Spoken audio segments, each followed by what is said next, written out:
Good afternoon, ladies and gentlemen, mothers, fathers, daughters, sons, brothers and sisters. Welcome to the Global Championship here in COTA, the penultimate round of the season, and what a season it's been thus far.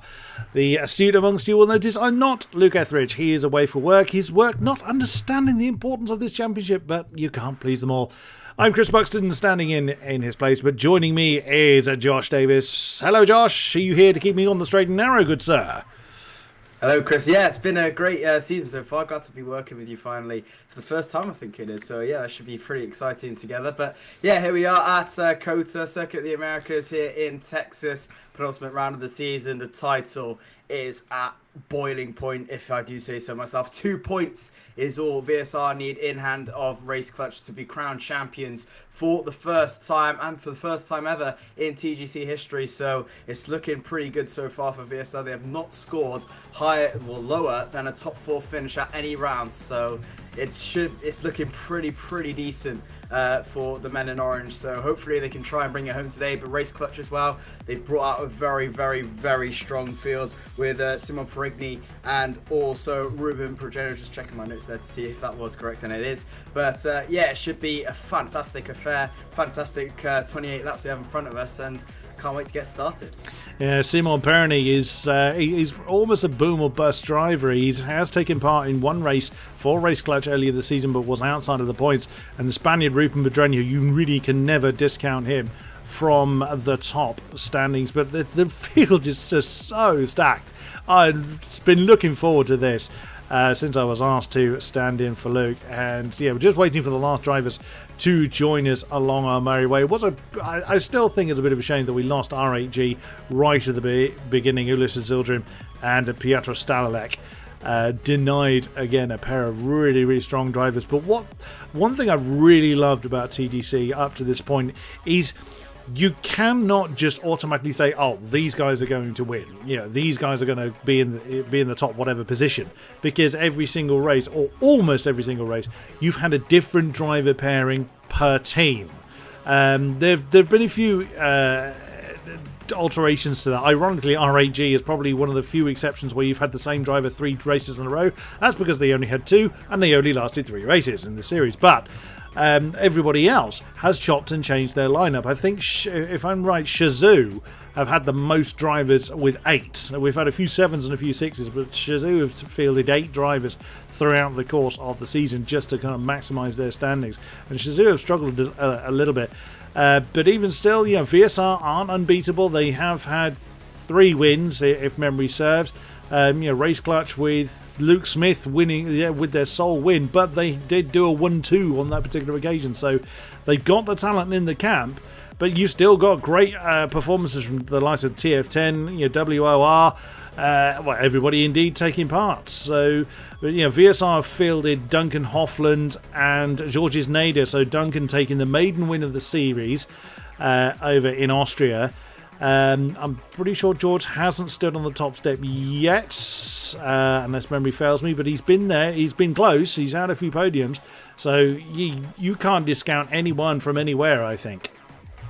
No, definitely not, and I think that's where we've probably misjudged this championship a bit. Obviously, near the start of the season, pre-season, we're thinking R8G, Race Clutch, they probably throw away with it with, the talent they have at their helm and the drivers and like where they are as a team. Obviously, Race Clutch, part of the Alpine Academy setup, part of the F1 Esports setup, of course, and obviously R8G owned by Roman Grosjean. We thought they'd probably go away with it, so it's a big kind of shock, I guess. But we have seen the likes of the proper esports teams, if you like to say, the likes of VSR, PSR, Shazoo, TF10, Parnell, even the guys like that who have really shown, and even ADRT has had those really good wins with Lenny Papinta at the wheel. At Imola, of course, got the pole and pretty much led the whole way in that torrential downpour. And again, he's been absolutely fantastic every single race he's participated in, which is really good for the French team there. So hopefully they can try and bring a few more points in. And currently sitting around mid-table, so hopefully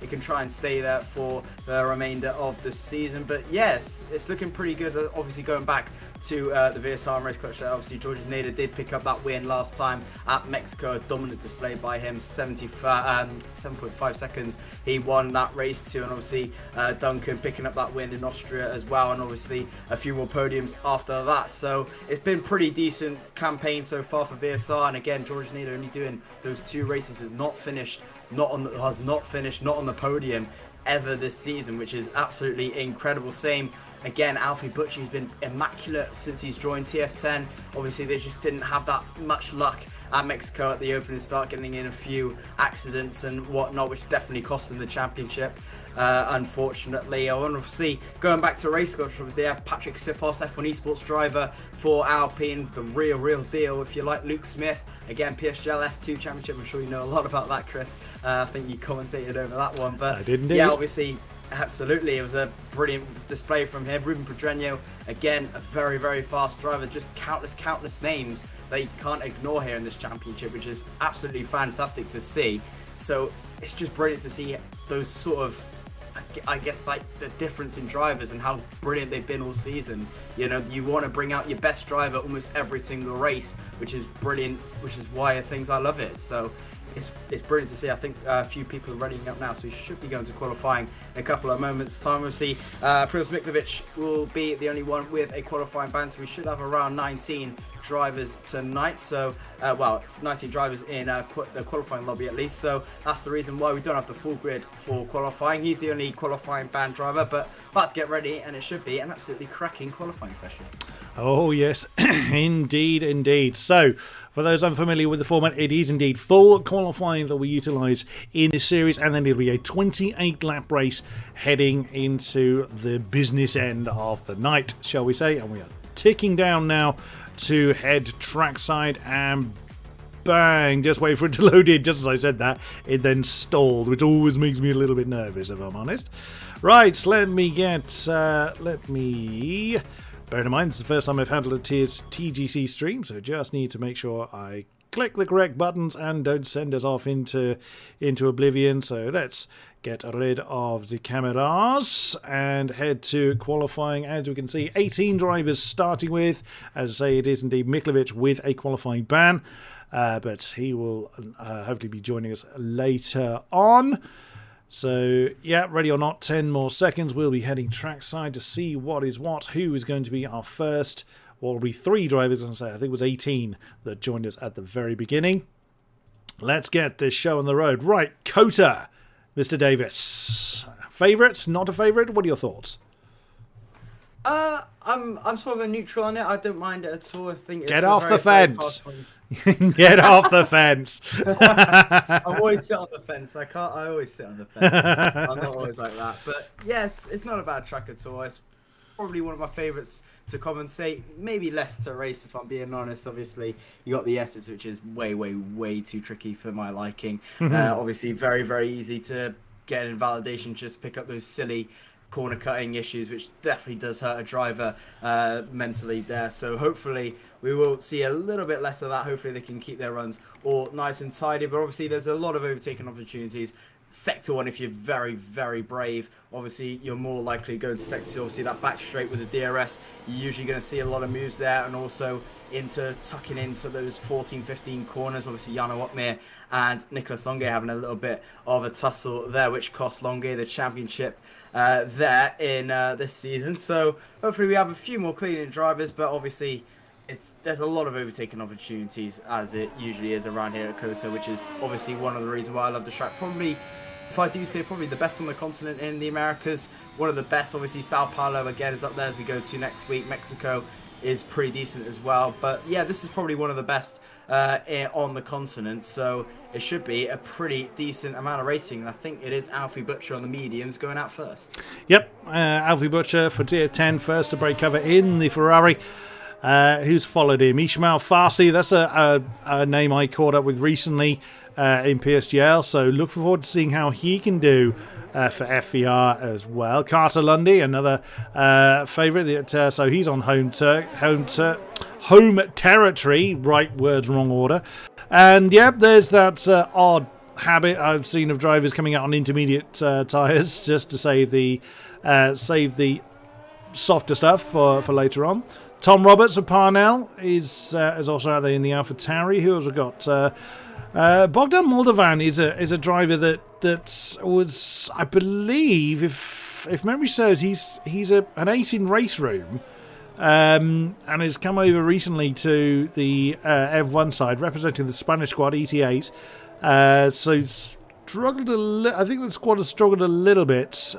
We've seen Bogdan 4 times in Austria, Imola, China, and last time out Mexico, scoring points twice in that series. So he's got the pace. In fairness, everybody here has got the pace. These guys set in the wet what I could only ever dream of in the dry conditions. So yeah, they're all fantastic drivers, but ET8 possibly struggled a little bit more than some of the other teams. As we see Alfie Butcher now first to start a timed lap with Moldovan right behind him. Seeing what's what on the medium tyres, we'll follow Alfie Butcher through for the rest of the lap. Turn 8, 9, and then heading towards... Whoa! Getting a big old flick there. That was where Sebastian Vettel's suspension failed there a couple of years back. There at turn 10, through the first DRS detection zone. You can ignore the yellows, of course. That's just people slowing down to get themselves some space. Screaming down towards turn 12, one of the prime overtaking opportunities for this race is going to be that braking zone right there. And of course, that's the longest straight on the circuit, all with DRS open, is going to have some spicy side-by-side action, you can guarantee. Through the twisty end of Sector 3, turn 15, working the way through. Now, I love this track to commentate on. I am hopeless driving this track, so it's great to see the professionals do it properly. Into the second DRS detection zone, turn 19. And it's an invalid lap. It's so easy to do. You wander just that tiny bit too wide and the lap is gone. But still plenty of time for Alfie Butcher to get back out and do something about it. Cameron Downs as well for FER has come out on track. Still a number of people that are still sat in the pit lane, interestingly. Yeah, definitely. So a few people staying in the pit lane. Bogdan Moldovan will be the first one to set a valid lap time 33.004 on the medium compound of tyres. One of the FER drivers, that's Ismail Fassi, who invalidated his run again. Carter Lundy on the intermediate compound tyres, just getting a feel on his rig with that beautiful new modded helmet. I do like to see Carter Lundy's helmet. It usually brings something special to his races he does with that modded helmet. I do like to see it a lot with that red, black and white for the Ferrari team. Recently joined TF10 from Parnell, which is massive congratulations to him a couple of days ago, making his debut for TF10, 50.030.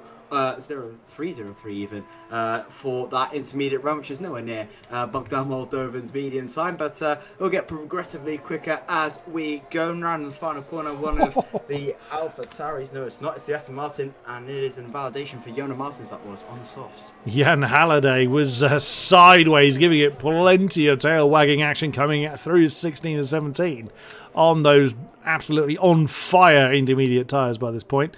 For ADRT comes over the line, and that's a 149.1. So yeah, as you were saying, Josh, these signs to be ignored. So one of the Team Addictos drivers, and was 4th last time out in Mexico, which is the team's best result thus far, other than Lenny Pepinta's 2 wins of Imola and Silverstone. But then the team have had nowhere near that kind of success since, unfortunately, up until Mexico last time out, where Jan was indeed 4th, as mentioned. Who else is on a lap? Well, Jack West is on an out lap.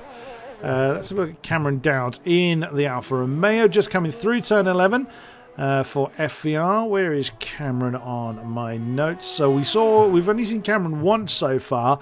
That was at Shanghai, 14th there, which... Yes, he's further down the field, but when you've got a field like this, it's really nothing to be too ashamed of. And that's an invalid lap for Cameron, taking the apex of turn 12 a little bit too sharp. Again, that's the difference between a good lap and a dead lap, is just you've got to maximise every pixel you can find to... Even in the early qualifying stages, people are just pushing hard to find where they can get those extra few tenths, extra few hundredths in some cases, just to try and get themselves out of elimination. Yeah, definitely. So you do not want to be out of this qualifying session early doors. Obviously 16th, 17th and 18th will be out of this one. The full qualifying format is being used here. It's Cameron Downs Definitely an unfortunate mistake there from him, but it's only early doors, only still about 11 to 10.5 minutes left to go in the session, so there's still plenty of time to do a few more runs. Harlan Marquis, I believe, was on a lap. He has invalidated somewhere in Sector 1, unfortunately, 24.820 his first lap, which is unfortunate to see there. One of the Parnell boys, that's either Tom Roberts or Jack West. I believe it is Tom Roberts running the final corner now. No, it is his teammate Jack West for Alpha Tauri, and for Parnell coming into turn 1 then, braking just on the white line, hopping onto the left up to fourth gear. It's a little bit of a moment once again as you enter into turn 1. You can afford to brake a little bit later than you can obviously with the uphill member of the track. That's probably where you're going to gain a lot of your time flying through Sector 1 there. Beautifully pinned there, 24.696. That's a purple Sector 1 for Mr. West, hopping on towards the right, hopping to the left, on towards the curves, taking it very, very tidily, I must say, through Sector 1 and into the first stage of Sector 2, 50-meter braking board, hop onto the left, missing that curve ever so slightly. Does not really matter. The track is quite wide, which is going to allow you to make those kind of mistakes. DRS wide open on where you're going to make a lot of your overtaking opportunities happen, staying tight and almost riding that white line, riding the curves once again, braking around 100-meter boards. You can cut that left-hand corner as much as you can. It will let you off and hop on towards Sector 2 then. 101.333 for Jack West, Sector 2 detection zone, hopping towards the triple left-handers, I like to call it. Third gear action up into fourth for the traction, flying towards 15, 16, 17, Max Verstappen and Kimi Raikkonen having a little bit of an altercation on the final lap. 2017, Verstappen lost his podium there, hopping towards the penultimate corner. A little bit of a moment once again for West, right on the final corner, and a beautiful lap. A few mistakes in the end, but a pretty decent lap one for Jack West, and a 39.59. That is not bad at all. That's a bit closer to what we're expecting to see. So very nicely done, a sub 31 there for the Parnell boys. So everybody except for, oh no, never mind, Jonah Martin's now out there. And well, there's a Parnell 1-2 at the moment. There's Tom Roberts now crosses the line with a 30.774. One of the Haas pairs at Caden Lute. Yes, Caden Lute has just crossed the line to start his lap for PSR. What for Paradox Sim Racing? What can they get on the board? Of course, Paradox being RAG's replacement, they're always going to be at a disadvantage, being 3 races behind everybody else. 3 point scores for that team. Caden scoring their team best of 5th position at round 4, Azerbaijan. That was somebody getting out of the way. That's purple Sector 1 for the Haas. What can Caden do? Now screaming down through turn 10, down towards turn 11. Get the braking right. Spot the apex. Nicely done. Yellow's all over the place, but that's what you would expect to see. During qualifying, he's catching one of the McLarens, one of the VSR pair, as Simon Perroni and Ruben Pedreño both get laps on the board, 3rd and 2nd respectively for those two. The Frenchman behind the Spaniard at this point in time. Whoa, that looked a lot of apex there for Caden Lute, but he's kept it on the legal side. So Sergio Sobrino into 5th position for E8T. Harlan Marquis, 31.3, sees him into 6th position. Who else has been out there on a lap? Well, Alberto Barros has got a 2-minute 3, so you can ignore that one for the time being. But what can the Haas get on the board? Let us see then, as Georges Nadas jumps to the top of the tree for VSR with a 30.65, nicely done, and that's a 31.033 for Caden Lute, sees him into 6th position. We'll lose 3 at the end of the session. Yeah, not bad lap time there from Caden Lute there, 31.033. His teammate Harvey Cohen having a little bit of a moment at the final corner, 31.121 for him. We'll see the Xbox Challengers qualifier going into the Pro Draft in a few weeks' time, I believe. Not sure when it is, but massive congratulations to him on there. Georges Nader, though, keeping where he left off at Mexico, pole position so far, 30.625. And how much do VSR need? This is the question. That is really, really good for their championship aspirations. Carlo Lundy putting it into P2, trying to blow those cobwebs away for TF10 from Mexico. And he's doing a very stellar job so far. Tom Roberts in P3 doing well for Parnell also, as a few more drivers coming across to the line. That's Alfie Butcher.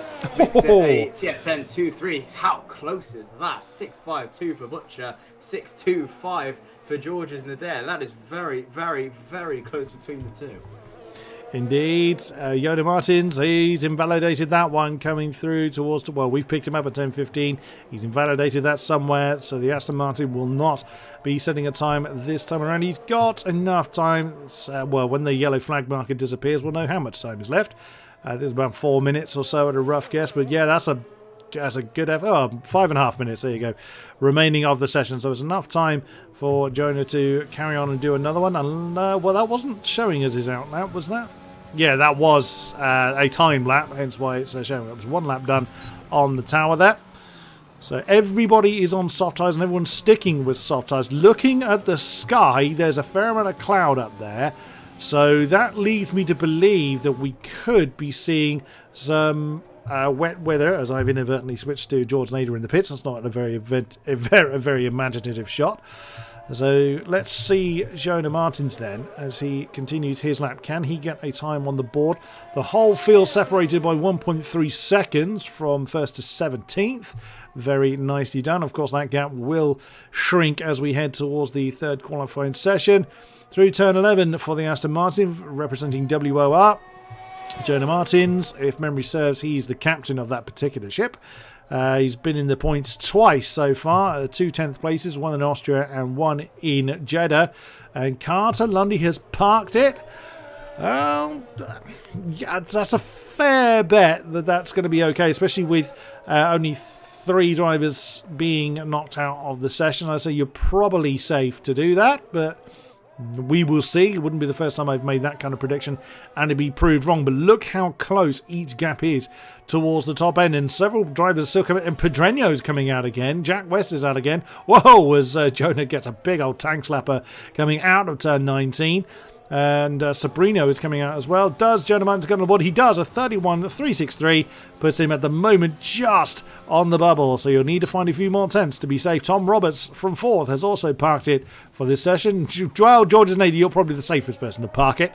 And Alfie Butcher has decided enough's enough and parked it. So the top 4 can do no more. What can the rest of the field do? Yeah, definitely. So you're probably, that top 4 is definitely safe there. I think Jonah Martins will definitely have to go again with that 131.36. So I reckon maybe into the 30s is probably going to get you safe. 30.9, maybe a low 31.1, or even a low 31 is probably going to be enough to see you through. Even then, that's really on the cusp and really hunting it down if you really want to get through into Q2. I think Jack West probably safer to do 1 more run as he is doing right now, which should probably see him through. Nevertheless, if he can improve just that little bit, hopping through the sectors now into sector 1. What's it going to be if he does improve? 46,000 subs, it's looking good so far for him. Harvey Cohen on the left hand side getting out of his way. I think he'll probably have to go again. Harvey Cohen, maybe he just might be safe. He is staying out at the moment, but obviously on those 3 lap old softs he probably can't do much more at the moment. As the next Sergio Sabrino running the final corner, start his final flying lap. He is going to try and go for 1 more alongside 2 other both race clutch drivers. Going to try and go again. They really need to do something if they want to try and beat VSR today. Obviously George is doing the dirty work so far in P1 with Duncan Hoffland in P9, which right now will be enough. Got my trusty calculator to the right hand side of me, so hopefully all the calculations will be done live on stream so I can try and keep up with all the points. Mathematicians, if I can't actually say the word right, as Pedreño has invalidated his run, but he's probably going to be safe anyway with that lap time 30.796. Might have been on purpose, that invalidation, but nevertheless I think he's probably going to be safe for that top 5. Jack West going miles wide on the exit on the final turn. Jonah Martins has parked it. Okay, that's he feels he can do no more with that one. A risky strategy perhaps, but he knows what he's doing. Yeah, Pedreño has indeed invalidated that lap. Ismail Farsi is out there doing another out lap. Simon Perroni is out there. Again, I'm assuming that's how you say name. He is from France, so that's how I would assume that his name is pronounced. Apologies if I'm getting that wrong. But working his way through Sector 1 now. Let's have a look then through 3, 4, 5 and 6. What is his split? Top right hand corner. Let's have a look. It's 600s down, but that is an amount he can make up through the course of the lap. Cohen is back in the pits. Barros and Moldovan are back out on circuit, so only Harvey Cohen is in the pit lane. He can do no more now. He will not have time to start another lap with less than a minute to go. Very much in what I call the Banzai phase, which is the final 3 minutes of the qualifying session. Pironi then screaming his way down the back straight towards turn 12, using every pixel of road that he can. And almost just half a tyre basically on the track still. The end of Sector 2 is just crossed it, and he's 800ths down, so he's lost another little bit of time. He's probably safe where he is, but there's a lot of people out there looking to try and improve on where they are. Who's just moved? Cameron Dowds, was that? Yes, it was Cameron Dowds up into 11th with a 30.989, 300s behind Jack West. Very, very close times again from these incredibly talented drivers as Farsi has parked it for the session. Yeah, Fassi should be safe with that one. Duncan Hoffman's just shot up to P3 for VSR, so that's really well done from him. Alberto Barros 2 tenths up at the moment. Right now it's not going to be enough to go through into Q2. Jona Martins has really caught it very tight with that early retirement, but he's going to have to try and hope and pray that Hala Marquis, Alberto Barros and Moldovan don't improve. Marquis just could not improve by 8,000ths of a second. I'm not sure if he's gone for one more. Meanwhile, Alberto Barros round in the final corner. Can he see himself into Q2 across the line? He does. Oh! Knocks out Jona Martins. That is good news for ADRT. Currently 14th and 15th. Hala Marquis does not go for one more, so he is out qualifying. Moldovan across the line now. 15th fastest, which knocks out Alberto Barros by 200ths of a second.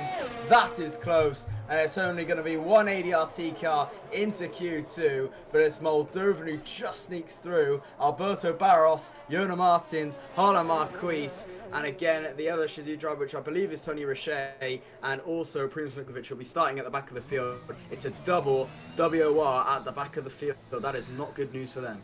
No, indeed. WOR in a bit of a battle with Team Edictos, the ADRT cars. So that's not what they would like, but Jan Halliday was through into Q2 for ADRT. Bogdan Moldovan was the one that knocked the other ADRT car out, and that is going to conclude then Q1. And as we said, it is Alberto Barros, Jona Martins and Hala Marquis that will not see Q2. Well, that was quick. So George Nader takes first blood in the qualifying session with the top time, of course. Yeah, as we all know, these times are reset. Not even a second separating all 18 participating cars. So we lose one ADRT, one WOR and one Shizou from this lot, of course, with Primož Mikljević serving the qualifying ban, and the second of the Shizou cars will be seeing out the back of the field. Well, if that's what we've got to come, we're in for a great race. Look at that, 3 cars in within a tenth of a second at the top of the field, and then you've got, 1, 2, 3, 4 cars there within the next tenth. My goodness me. This is going to be superb if this is going to be the racing performance or the time performance leading into the race. Absolutely. So it's going to be a very interesting race. Probably the main standout there in qualifying, which didn't really touch upon, Sergio Sobrino put it into P6 there, just beating Pedreño by about 4,000ths of a second there. That's very tight between those two there. It's really brilliant to see those ET8 cars getting as far up on the field as they possibly can, which is always good to see. I like to say the underdog, obviously that's maybe a little bit mean, but you usually don't see them. But as I just go into Q2, it started to rain. You did mention that the clouds were getting a little bit heavier. It is raining now, so these guys literally have to leave right now to try and get a dry lap in as quickly as possible. And look at that, everyone is out immediately, and that is quite a busy pit lane if I do say so myself. And that is what usually happens when it starts to rain that little bit into Q2 at the start of the session. And I wonder if anyone will make it. I reckon you're probably going to see the 2 Parnell guys, if they don't trip over each other, should get one in time. Depends how hard it's going to, it depends how hard it's going to pour to see what these lap times are going to be, and already it's getting very, very wet into Sector 1. Yeah, as we were riding on board with Jack West, the entire field is out there, as exactly as you say, Josh, very, very early. I'm not convinced. Look, you're actually seeing the trails on the track already. I'm not really convinced that these are going to be reps. Oh, look at Tom Roberts getting very, very quickly. Oh, surely we're not seeing standing water already. I mean, the sky is very, very dark. Now, this is going to be interesting. I'm going to keep an eye on Tom Roberts. Does he just skate completely off the road, coming down towards turn 12? Big lock up there. That front left wasn't interested. Yeah, Jack West just chucked it off the road. The water is gathering. I don't know that we're going to see any representative slick times set with the conditions the way they are. He's right. Jack West is having an argument with one of the Haas. Whoops, as he nearly slips off the road. Yeah, this is Adira's disabled. That's not a surprise. I think we're going to see quite a few people ditch these slick tyres, but at least that means we're not just going to see a flurry of laps at the beginning and nothing else towards the end of the session. And is anybody coming in? Well, no, we've got quite a few people actually braving the soft tyres, giving the car a bit of a wiggle to try and get some heat into them. Maybe the rain isn't actually going to last very long. Again, the drivers know. We have no idea. Riding on board with Georges Nader then. Let's ride on board this lap then, because this is going to be fascinating to see. Will the conditions hold? Both fronts just completely locked, coming uphill towards turn 1. Tail wanting to completely misbehave. Caden Lute nearly sideways coming through turn 2. Struth kept that one on the straight and narrow. You just see how everybody is fighting to keep the car, and they've been so ginger with the right foot, like there's an egg underneath the accelerator pedal. Moldovan has come back in for ET8. So I thought more people would than that, but he's the only driver to not go for a lap. And Caden Lute, again, a massive snap of oversteer. I'm sure he's not the only one. He's just the only one we can see. So Moldovan has gone straight to the inters, and absolutely masses of understeer in the McLaren as we're riding on board with him. Caden Lute all over the place coming through turn 11.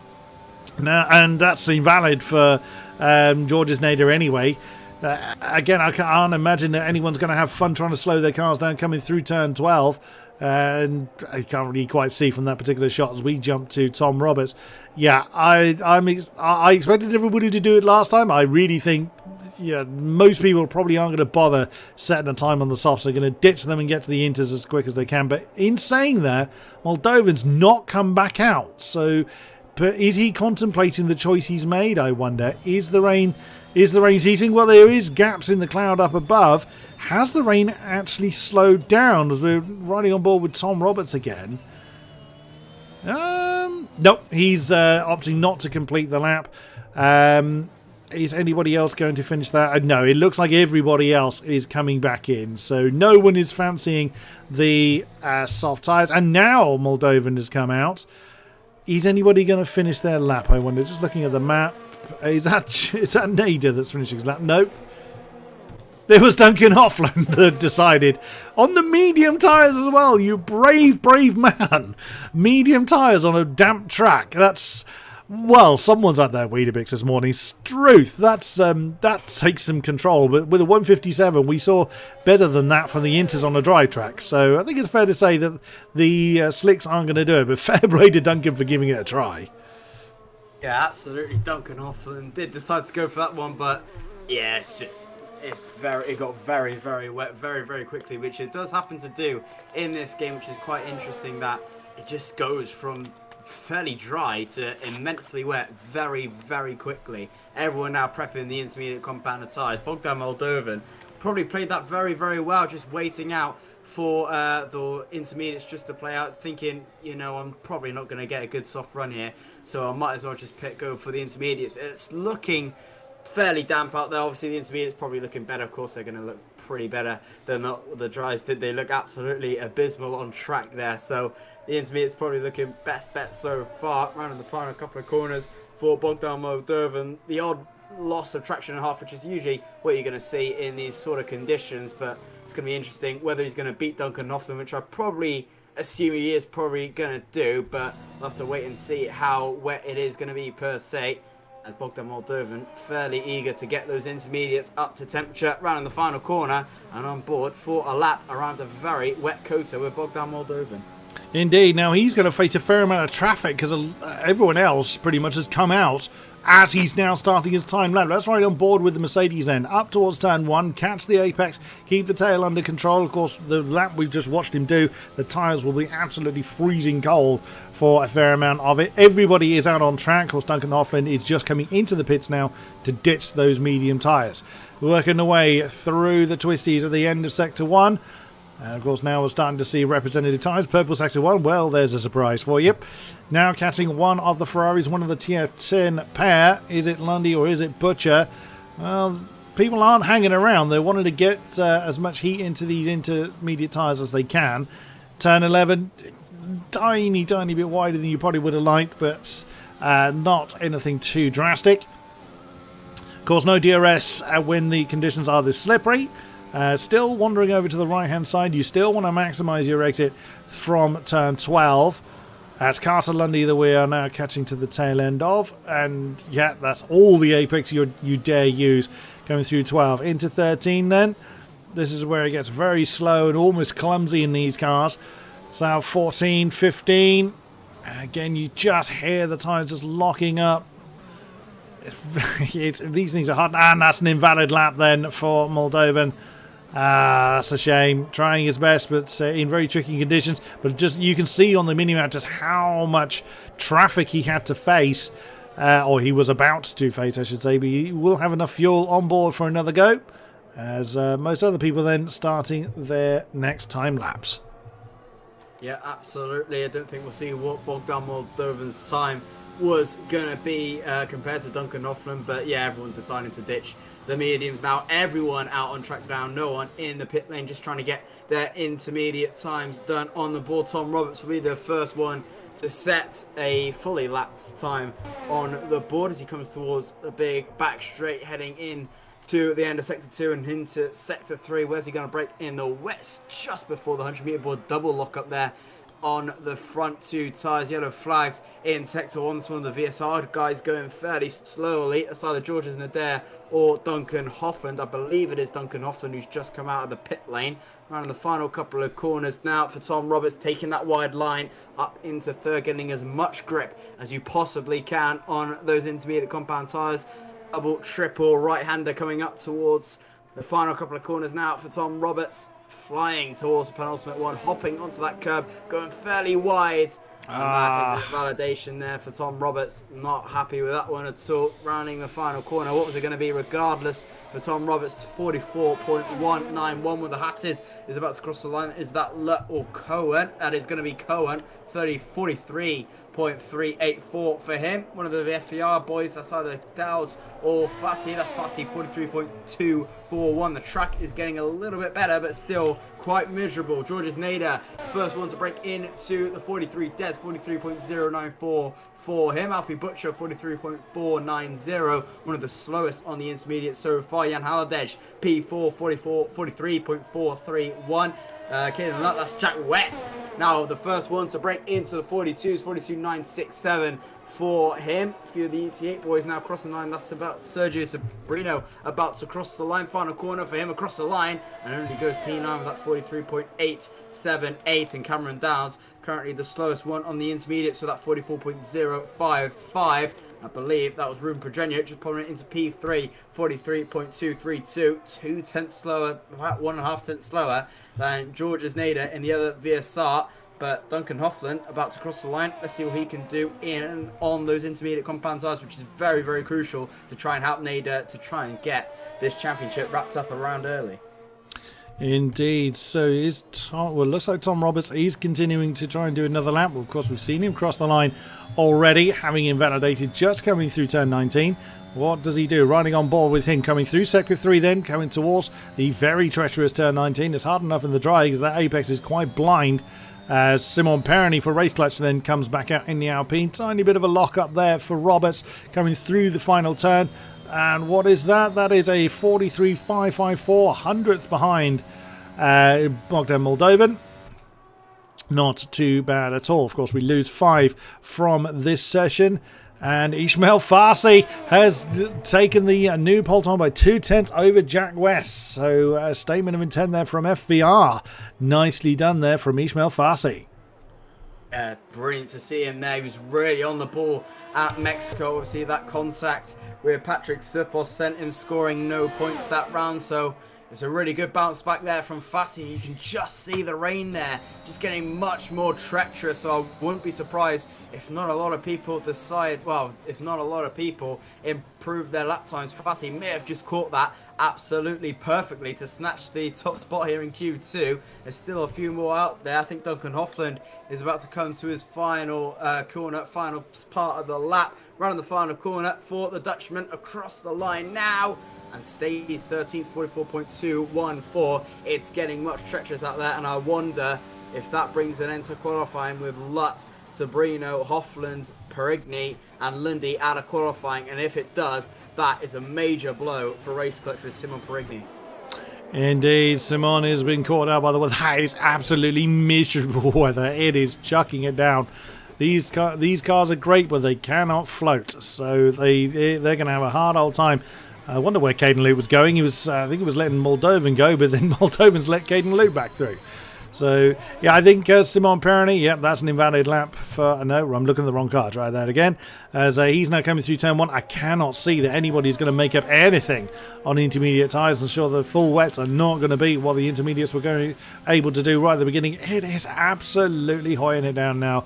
Carter Lundy has come over the line to start another run, but again, I cannot see that he's going to make a significant impact on the top 10 of this field, but we will see. Let's see how the rest of the qualifying session plays out. Less than 3 minutes of it, or nearly under 2 minutes of it to go, as we see the Frenchman then come up to turn 11. Of course, everyone locking up absolutely everywhere. Spray absolutely flying off his car as the rain continues to stream down. There's a Williams in the background. That's either Pedreño. No, not Pedreño, beg your pardon. That's what the Williams is of. That's the ADRT cars. So that is probably going to be Halliday. That is, in fact, it must be. He's the only ADRT that survived. So Jan Halliday also trying to... purple sector 2 for Simon Perigny. So there is grip out there to find, it would seem. Now, I'm curious now. I'm going to follow the Frenchman through the remaining part of the lap. Let's see what he's able to do. Jack West has parked it from second. I'd say you're fairly safe for doing so. With a 42.9, and Ismail Farsi from the top spot has also parked the car for the remainder of the session. And again, I'm not entirely surprised. But what can Simon Perigny do? Final turn.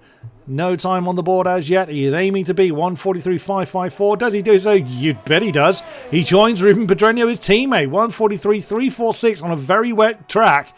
That's a stunning effort. Yeah, brilliant job there from Simon Perigny there to get on par there with his teammate of Ruben Pedreño. Just a couple of, about a tenth and a bit separating the two Race Clutch boys, which is always encouraging for them. Alfie Butcher currently sits in P10 in the danger zone. Carter Lundy putting it into P12 just there with a 43.585.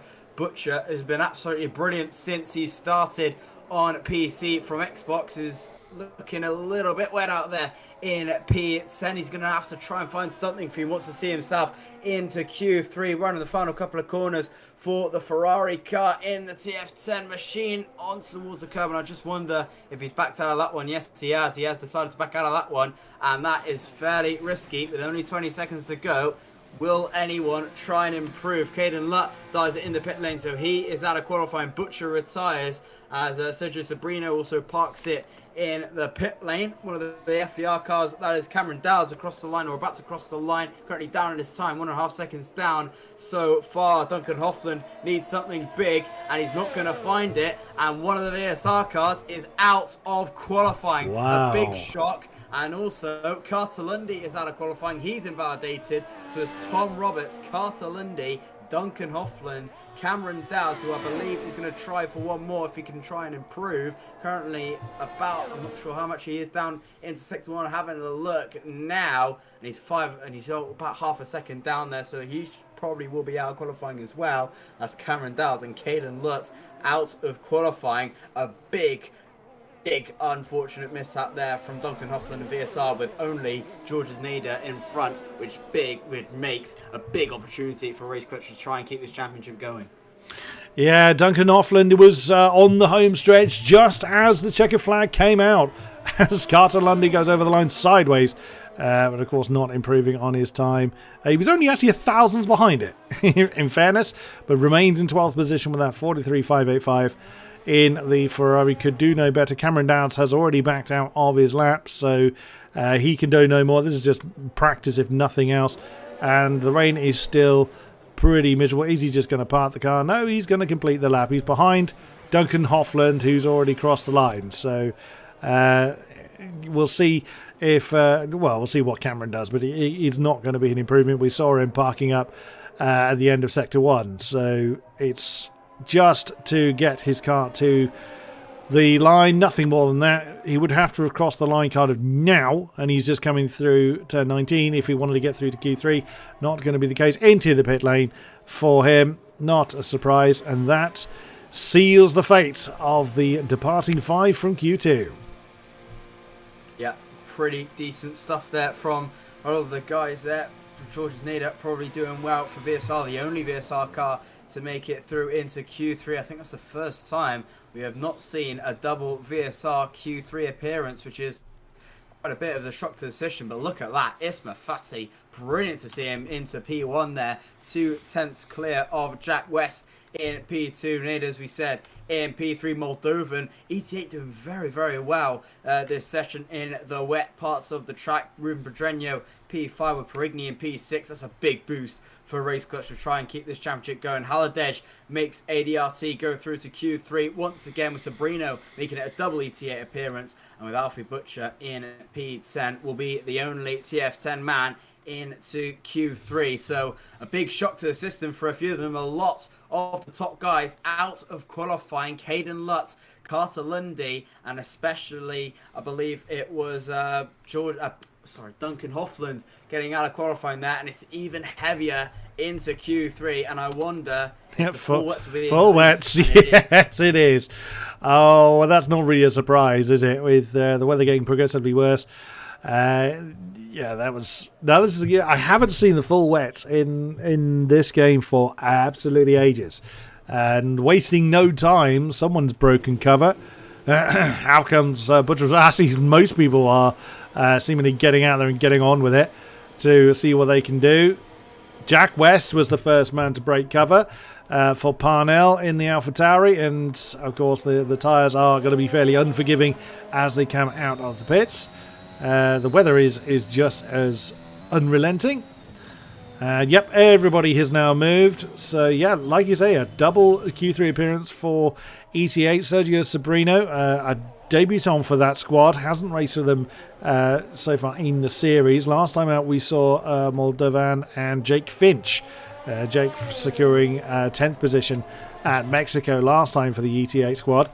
So Sergio, a newcomer, comparative newcomer at least to that particular team, is doing very, very well for himself. Sole TF10 representative, Alfie Butcher, is of course looking to continue his good form.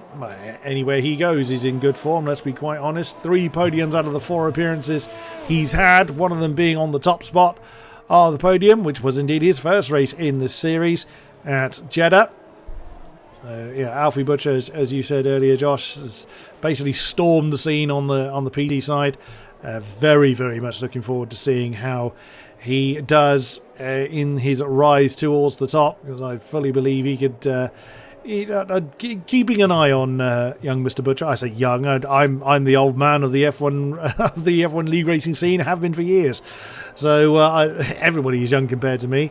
Also, Simon Perroni is another name that I'm very keen to keep an eye on. But I'm enjoying the performances from everybody, quite frankly.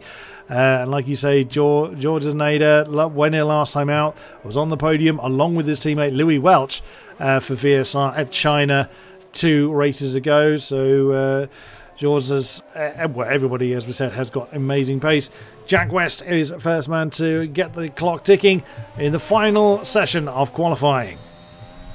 Absolutely so, and yeah, as you said, Alfie Butcher definitely one of the star scenes on his very, very short debut on PC so far. I think I like to compare him sort of to a Jake Benham of the time, if you like. Obviously, a very, very quick guy, came out of the box from Xbox and absolutely taking it to duck to water, quite literally, if you look at the conditions here already, and really taking a duck to water from PC side to here. So it's been a brilliant watch to see him progress that early on, and with that not a lot of time on the PC side. But going back to Jack West's time, he's the first one to set a lap time there, and just look at the conditions. It's so dark out there, similar to what we had at Imola way back into round 2. We had 2 virtual safety cars just because of the weather, how bad it was.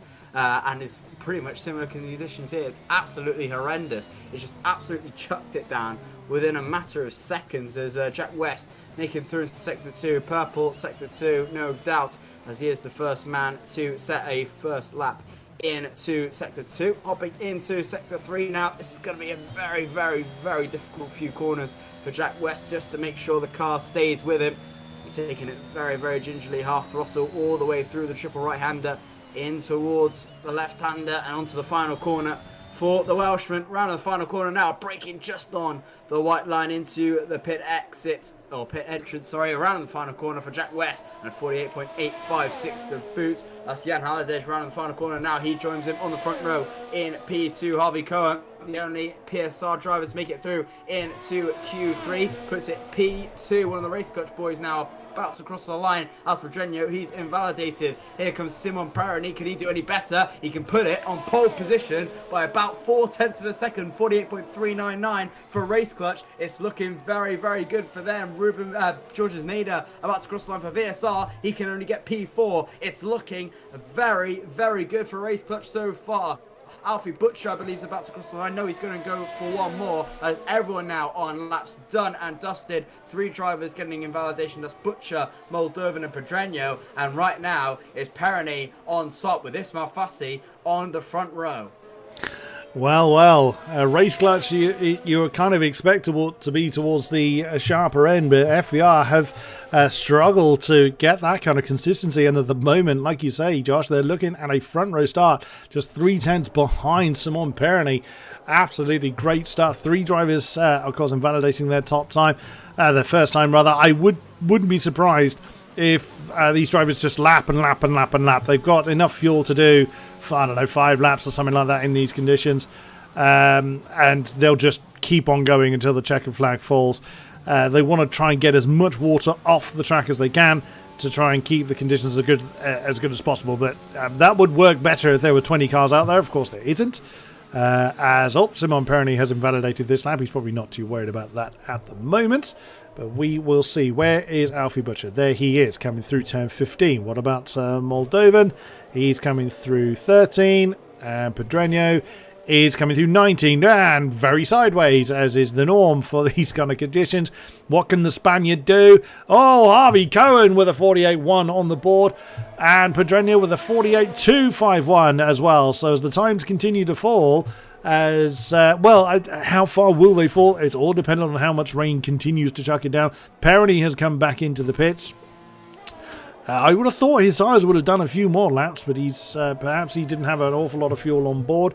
George Nader has gone up to 7th with a 48.658, as now everybody has got a time on the board. As Sabrino is 7th with a 48.535, Moldovan 49.092, so still less than a second separating the top 10, and I've lost my co-commentator, so Josh having a bit of difficulty there. I will carry on rambling until he doth return. Do you need an invite there, Mr. Davis? Yeah, sorry about that. My PC just decided to crash on mute. Excellent. Actually, always good to hear. Yeah, well, I'm assuming we're not doing a lobby rebuild in between this and the next session. If you need me to invite you, then I certainly will do. I think I'll be okay for now. I think Alan actually just sent me a friend request, which is more than helpful, so I'll be in a few seconds. But excellent. Obviously on stream, it's not very live, so I'll leave it over to you for a couple of seconds. Fair enough. Ruben Pedreño scraping his Alpine along the floor as he's coming through turn 15 now. There's Jack now. Jack West still at the front of this particular train. Yeah, he's going to do another lap. Fuel tank is empty. Can he improve? 148.792. Pironi is back out on track. That's third with a 48.320 for the Parnell Ace. Nicely done. Jan Halliday has come back into the pit. A 47.642 from Harvey Cohen. Crikey, that's a great lap. Absolute stormer for PSR. That is an absolutely excellent effort. 6/10 ahead of Ruben Pedreño, and Ismail Farsi 8 thousandths behind him. My. Yeah, you did say earlier, day for the underdogs. This might well be with ET8 in third with a 48.065 from Moldovan. My goodness me, I think. Oh, not quite. I was going to say it's the bottom three drive. No, it is. It's our bottom three teams in the top three positions. PSR, Paradox Sim Racing, are at the bottom of the table at the moment. Of course, as we mentioned, they replaced R8G, so they were always 3 races behind. And Halliday's gone for the Inters. Oh, now, in fairness, it does look like the rain is slowed, so is that the right time to do it? There's not much time. And we've got 4 cars in the pits at the moment. Apparently it came back out on full wet tyres, as we can see. Oh, that's going to be interesting. Has Halliday taken the risk? And looks like Pedreño is taking the risk. Yes, Halliday has indeed.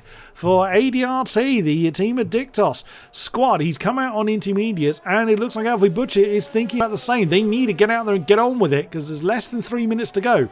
So I'm going to keep a very firm eye on Jan Halliday to see how well these Inters hold. Yeah, absolutely. I'm still having a few issues. It's just very, very buggy for me, which is a bit annoying. So hopefully I can just try and go in and out. But as I've just been seeing, Harvey Cohen currently leading the way, but a very, very short margin, 8 thousandths between himself and Isma Fassi. Brilliant to see there with Bogdan Moldovan in P3. Very, very tight between all three. It's going to be a very, very exciting one to the end. A lot of drivers taking a lot of risks as well. A lot of people on the intermediate compound side. So wow. This should be very interesting. Ismail Farsi, 45.768. Now that would lend credence to the gamble for Inters. Pedreño has left the pits on the intermediate tyres along with Alfie Butcher. But Nader and Moldovan's parked it, so he feels he can do no more with that 48.0 on the full wet tyres. Okay, Jack West has parked it. Has he parked it or has he stacked it? I think he's parked it, actually. I think he didn't try and come out on the inter tyres. So what can Sabrina... Is Sabrina just crossing the line? Yes, he is. Does he improve? No. His time remains 48.535, but he's carrying on nonetheless on the full wet tyres. 4 laps on those ones. Harvey Cohen has parked the car. He was in the pits, so that is absolutely fine. And Josh has left again. Who's coming around the little... track now. That's Jan Halliday on the inter tyres. Now I'm going to follow him through the first part of his lap to see if he is improving. Moldovan has left the session. That's not ideal. We need you back to start on the second row, unless, as we say, unless we're doing a lobby rebuild, which I'm not 100% certain if that is the case. I don't think we are, but we'll carry on nonetheless. So Pedreño, Halliday, and Butcher are the ones out there on into tyres, and Perroni has also done a 45.977, so race clutch on the front row now. Now, I confess I was looking at the tower and I didn't see what Jan Halliday's split was, but he does seem to be keeping the car fairly under control. Into turn 11, does he fly off the road? Ooh, bit of a lock-up. No, that's not close to the apex, so is it a little bit too wet for the Inters? We will see. So the end of Sector 2 is just after turn 12. So we'll see what he's able to do. Farsi has parked it. I'm not surprised. There's not enough time for him to do anything else anyway. Who's coming over the line? That would be Pedreño. Big lock up there, but he's managed to turn in for turn 12. And Butcher and Pedreño have managed to start their intermediate laps. 1.5 seconds up is Halliday, but that's only going to put him in the high 46s. So that's not beating the full wet times we've seen. But with one sector still to go, we will see. What can he do? For ADRT, coming down towards 16, 17, 18. This triple right-hander keeps the Williams on track. Doesn't seem to be fighting it through those corners. As Sabrino, 46.617, sees him into third. Final turn then for the Williams, still locking up that inside tyre. What can he do? 48.459 his previous time, and that's pole by 0.3 of a second for Jan Halliday. So the Inters might well have just come good at the right time. So that's going to put eyes then on Pedreño and Butcher. Where is Perony? He's still continuing. Oh, a big snap of overstay, but he's coming into the pits anyway. Well then, what can Pedreño, and actually Georges Nader is still out there, but he's on full wets. The McLaren's just coming over the line now. What does the VSR driver do? And Perony rather has retired. He came back into the pits anyway. Improvement for George? Yes, a 47.840 on the full wet sees him currently into 6th. What about Ruben Pedreño? Where are you? You're coming through the triple right-hander now. 16, 17, 18. Towards 19 then for Race Clutch in the Alpine. Penultimate turn. Again, didn't get a chance to look at what the split was. Final turn then. Checker flag, of course, has been out for about a minute and a half. Over the line. Is it an improvement for Pedreño? You bet it is. 43.969 for him. But does Alfie Butcher beat him? I don't know, because the tower disappeared too quickly. We'll have a look at it very, very shortly. But he certainly rose through the ranks, did the TF10 youngster. It was indeed. It was Alfie Butcher by a 10th on the front row on the intermediate tyres. So it is Butcher from Pedreño, Halliday from Farsi, Perony from Sobrino, Cohen and Nader, Moldovan and West are your top 10. Wow, what a change of fortune towards the end of the session.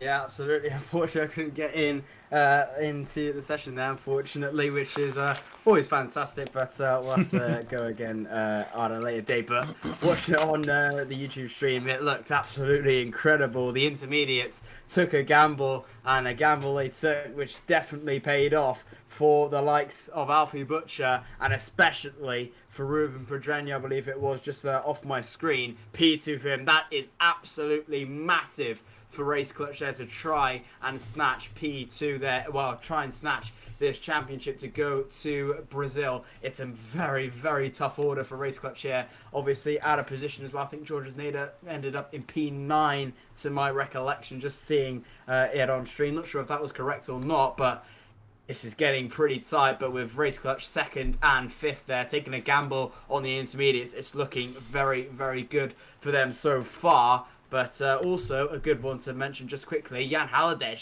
getting his first top 3 finish for ADRC in qualifying. Brilliant to see him up there. Hopefully he can try and carry that one into the race. Seeing if it's going to be dry or not is another question, but it's looking pretty good for those top 3. Definitely took a gamble, and this should be a very, very exciting USA Grand Prix.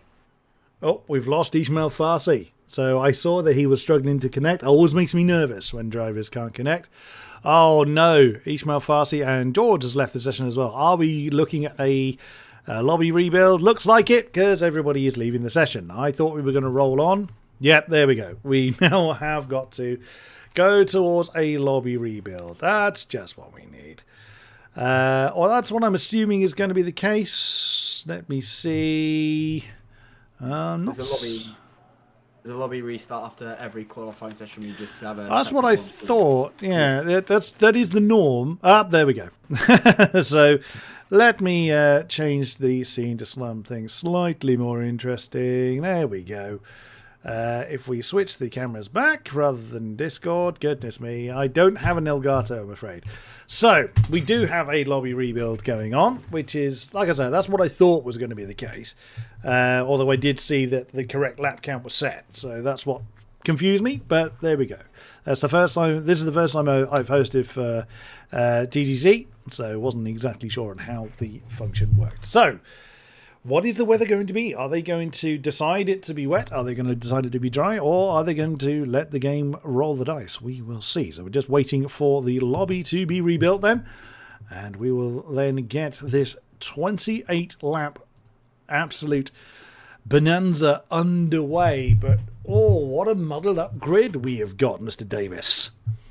Yeah, definitely so. And it's looking pretty good so far for Race Clutch and ADRT, as we just said. Brilliant to see Butcher once again on pole position, with obviously Ruben Pedreño starting that P2, a massive P2 that will be for Race Clutch if they can try and keep VSR behind as best as they can. Right now, this championship will be going to Brazil. Obviously, Race Clutch will be outscoring them by 2 points. VSR just need to outscore Race Clutch by 2 points to snatch the title. That's all they need. Doesn't matter where anyone else comes unless VSR can get that those special 2 points that they need. Right now, it's not going to happen.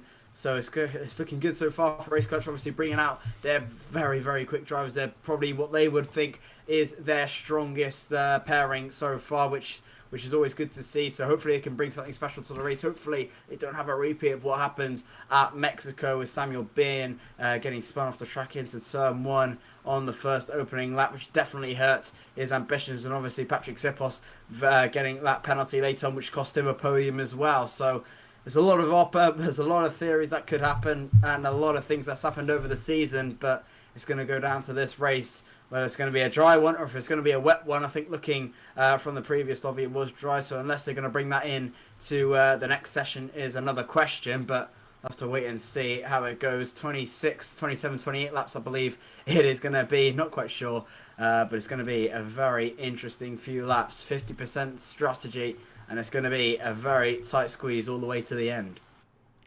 Yeah, a 50% race here at COTA is absolutely fantastic. I remember commentating a 5-lap race at COTA. That was bonkers because everybody just went hell for leather, and it was awesome fun to see. COTA is never, it's one of these tracks that almost never fails to give you amazing action. Wet, dry, full grid, half grid, doesn't really matter. If you've got a decent amount of drivers in there, you're going to have a good time. Here's Sybil. Are you able to rejoin this session, or are you sitting by the sidelines, Mr. Davis? Right now, I'm not in the session. I'm not sure if the new lobby is up or not. It is definitely there, I can assure you. As we're just waiting for all our drivers to return to us, I can see Primoz Miklovic has taken the WOR Aston Martin, or the second one, alongside, of course, Jonah Martins. Both McLarens are with us, both Ferraris are with us, Alpine, only one of them, both Alphas are in, both Williams are here, one Alpha Tauri at the moment, 15 of our drivers are here, so just waiting for the last few to get in, and we can then get this session underway. Ooh, yeah, and if we've got wet weather, all bets are off, especially with the likes of Duncan starting in 14th, I think it was, right at the very, very tail end of the field. Yeah, we're in for a good night, I think.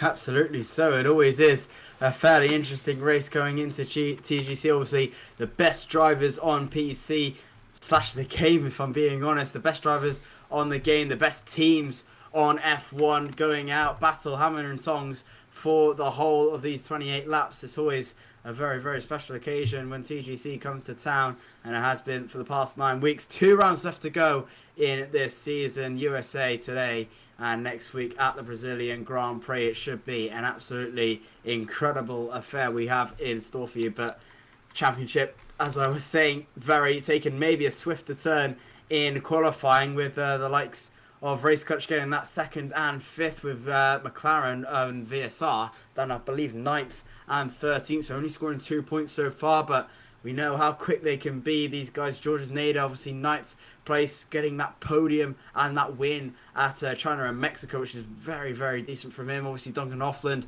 we know what he can do. Started near the bottom at Austria and went on to win the race on penalties. So he's always a very, very quick driver. Obviously, he's seen that on the PlayStation platform, obviously getting runner-up spot in the qualifiers on the Challengers F1 Esports Series. So he'll be a guest in the Pro Exhibition at Silverstone, I believe it is. So he's always one to look out for. Alfie Butcher, obviously starting from pole position. Wouldn't be surprised if he takes it from pole to from lights to flag, to be honest. He's absolutely that kind of driver. So again, Primoz Miklovic serving a qualifying bang today, could be in with a race win at the end of it. Obviously, again, Sergio Sobrino, very quick driver, and again, Bogdan Moldovan. These ET8 guys can definitely cause a few surprises. We saw that in qualifying, and again with the FER guys, Ismail Fassi currently sitting on the front row, well, near the front row in Q2, getting into Q3 there, can definitely cause the business as well. He was looking absolutely mega at Mexico, so he can definitely bring it home today in USA. So it's going to be a very, very tasty one, but I'm still not sure who's going to win this race. Well, until we know the weather, it is going to be nearly impossible to guess. Again, the advantage is with Alfie Butcher for TF10. We've got drivers ready up now, 19, so we are one short. I'm hopeless trying to figure out who we're missing, but well, that'll come to light when we get into the lobby. So 28 laps of COTA then await us to see whether the championship is going to be wrapped up by VSR or whether it will continue to Brazil. So if it all falls apart for VSR, it could well be very, very close heading into the final round. Now ticking down to get into the session. Oh yes, please, let's have some of this then. Yeah, unfortunately, I knew I was going to do that. As I alt-tabbed, I knew my OBS window was going to pop up. Apologies there, I'm making an absolute hash job of doing the cameras. I apologise wholeheartedly. But we now head to the track. So let's head down to the wonderful COTA circuit. And when everybody has connected, we will then see what weather we have got in store. So we don't know what it is. We don't get any kind of advance notification on what's going on for the weather forecast. What is it going to be? Waiting in eager anticipation. And just waiting for George then to finish his connection. Come on, George. No one's looking. Come on, fella, we need you on board here. Oh, in we go. And weather is... Oh, it's bone dry and burning hot. So now that's going to be interesting as, of course, the qualifying grid was muddled up courtesy of the qualifying. So, and of course, the drivers now don't have to worry about tyres they burnt up. They can use whatever setup they like. Ooh, yeah, this is going to be interesting with the grid potentially muddled up with people out of position. Yeah. Again, all bets are off, but this really does put the advantage back towards the like of, Race Clutch and TF10. Yeah, absolutely. So, obviously, pretty much everyone on the medium compound tyres, apart from Harvey Cohen, Georges Nader, Tom Roberts, Caden Lutt, Alberto Barros, Jona Martins and Primoz Mitrovic. Actually, it's Alberto Barros electing for the hards, which is fairly interesting to see. So they're going to try and go the long way with Barros there, which is always an interesting one. But nevertheless, almost everyone on the mediums now, apart from Lutz and Martins, they're going to try and go a little bit shorter just to try and go as quickly as possible. That's only Jona Martins now on the soft compound tyres. So it's going to be Jona Martins on the softs and Caden Lutz on the hard compound tyres. So these they both checked.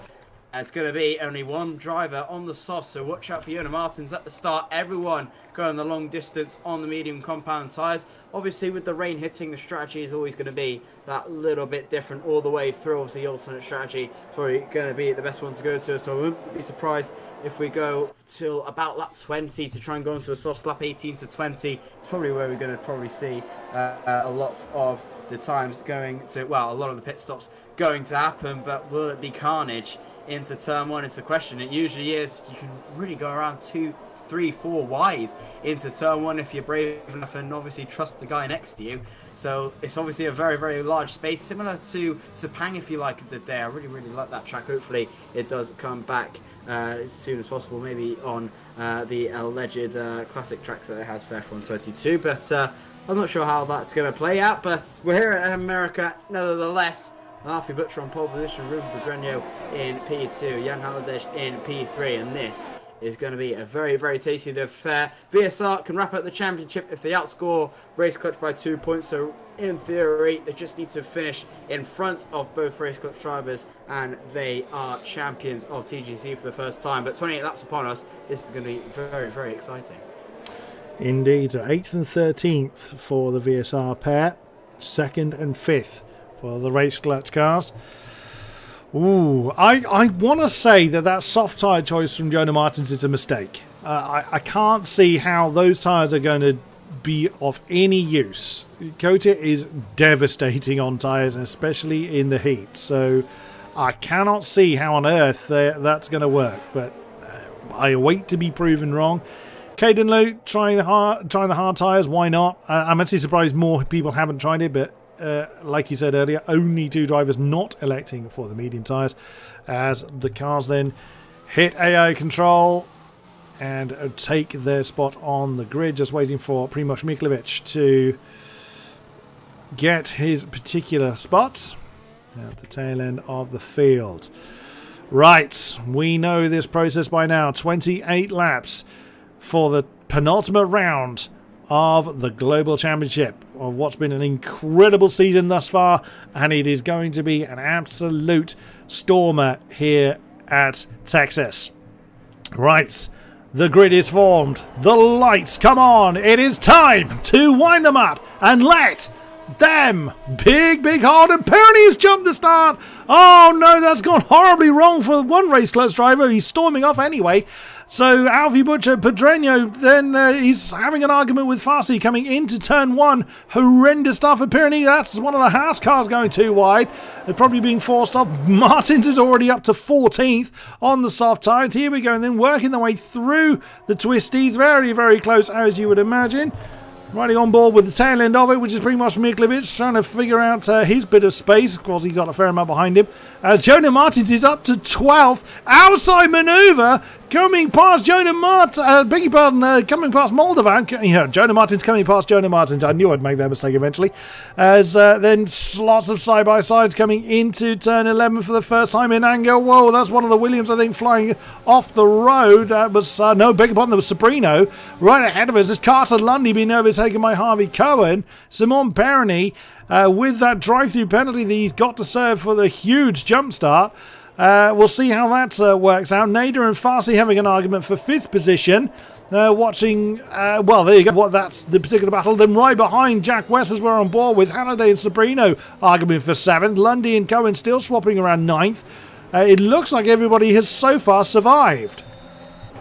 Yeah, absolutely. A terrible start, though, for Simon Perroni jumping the start, and that is going to send him well down the order. He's going to stay out as long as he possibly can to just maintain that gap if he can, but now it's all up to Ruben Pedreño to keep Georges Nader behind at any cost possible. He's currently battling with this Mafasi. He's had a brilliant start, those two from near the end of the field, alongside Jonah Martins, who's had a flyer as well. He's up into P9, squabbling away with Carter Lundy. Duncan Hoffland finds himself in P11, battling with Harvey Cohen side by side. Goes the Czech driver and the Dutchman. The Dutchman prevails provincially, and it's Duncan Hoffland into P11, which is going to cause some nervous action for race clutch fans all across the globe as they come towards Sector 2. Duncan Hoffland all over the back now of Carter Lundy, who's closing up to this battle between Jonah Martins and Sergio Sobrino. Sobrino's going to try and defend. It's not going to work. Jonah Martins says thank you very much, up into P8,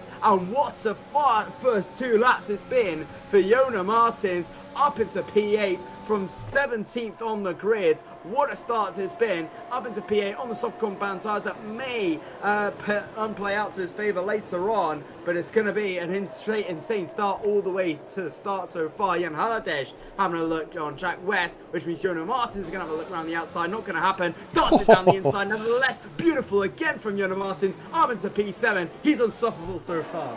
I thought he was going to slam into the back of the Parnell racer of Jack West then, but he managed to slow it down. Barros and Roberts having an argument for 14th position further down. Caden Luke, the only driver on the hard tyres, still in the mixture though, hasn't fallen off the back of the pack. Fastest lap then, of course, he's going to swap run. There goes Perroni to serve his drive-through penalty. He obviously couldn't leave it too long.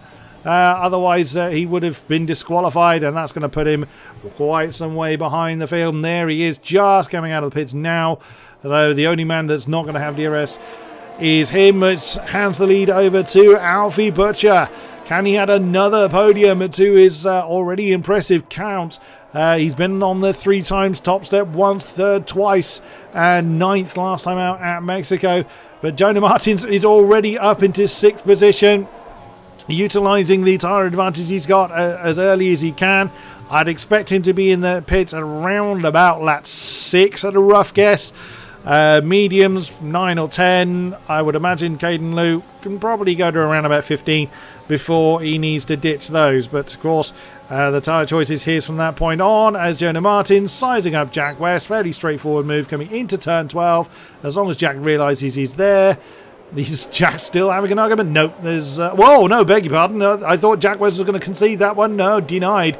But Jonah Martin says, yeah, on your bike, son. I'm having this one. Up into 5th position then for the WOR captain. Now looking at Georges Nader. The field's starting to settle down a bit now. The only other car besides Simon Perroni that doesn't have DRS is Alberto Barros. He's fallen out of DRS range to Moldovan.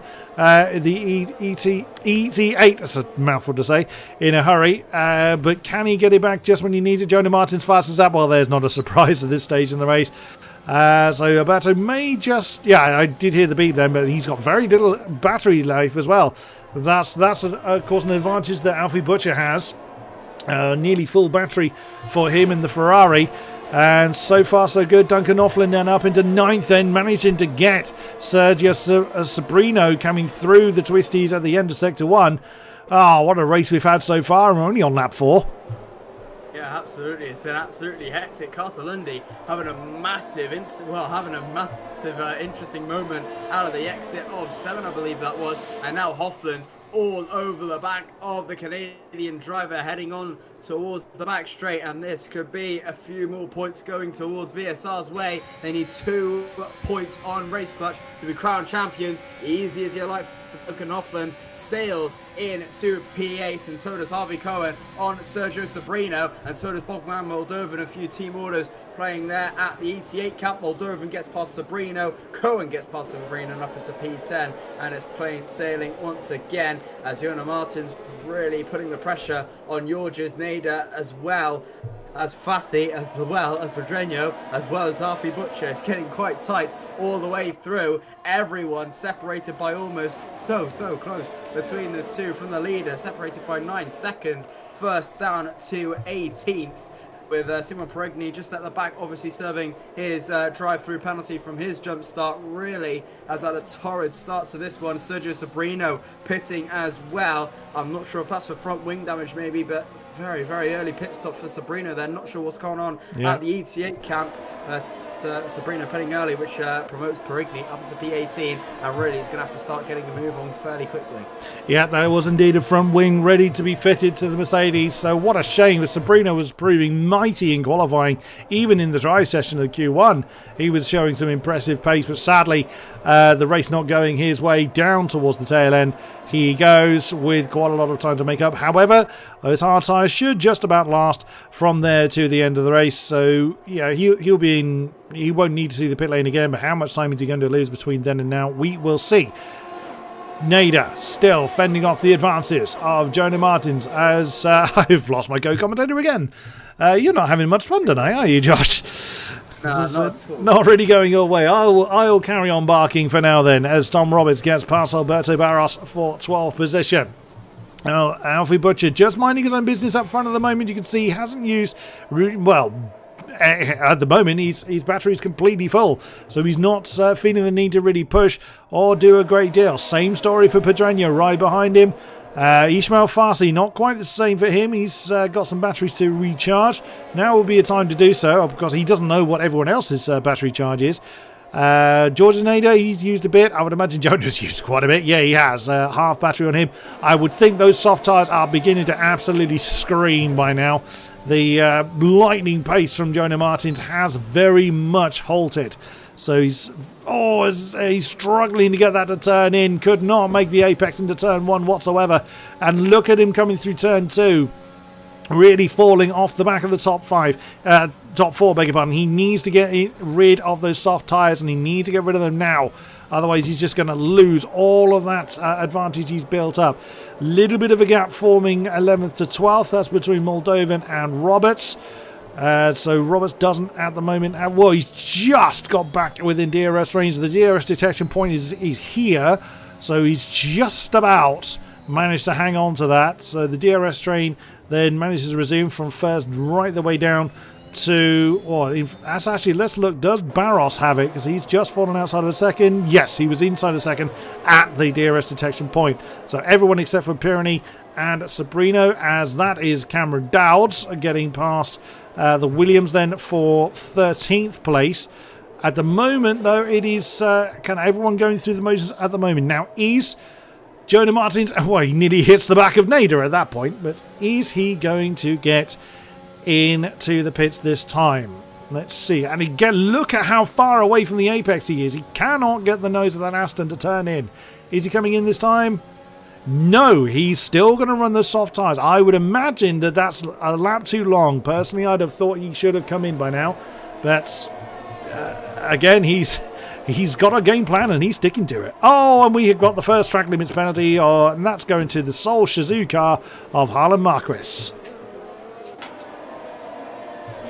That's unfortunate there for Harlan Marquez, obviously trying to keep up on the stream as best as I can, trying to get into the lobby, which is always fun as a commentator. Probably the worst things to happen to you, and obviously probably the same for a driver, keep getting disconnected, but we'll keep going. Right now, Alfie Butcher doing quite well to keep Ruben Pedreño at bay. Oh my God. Again.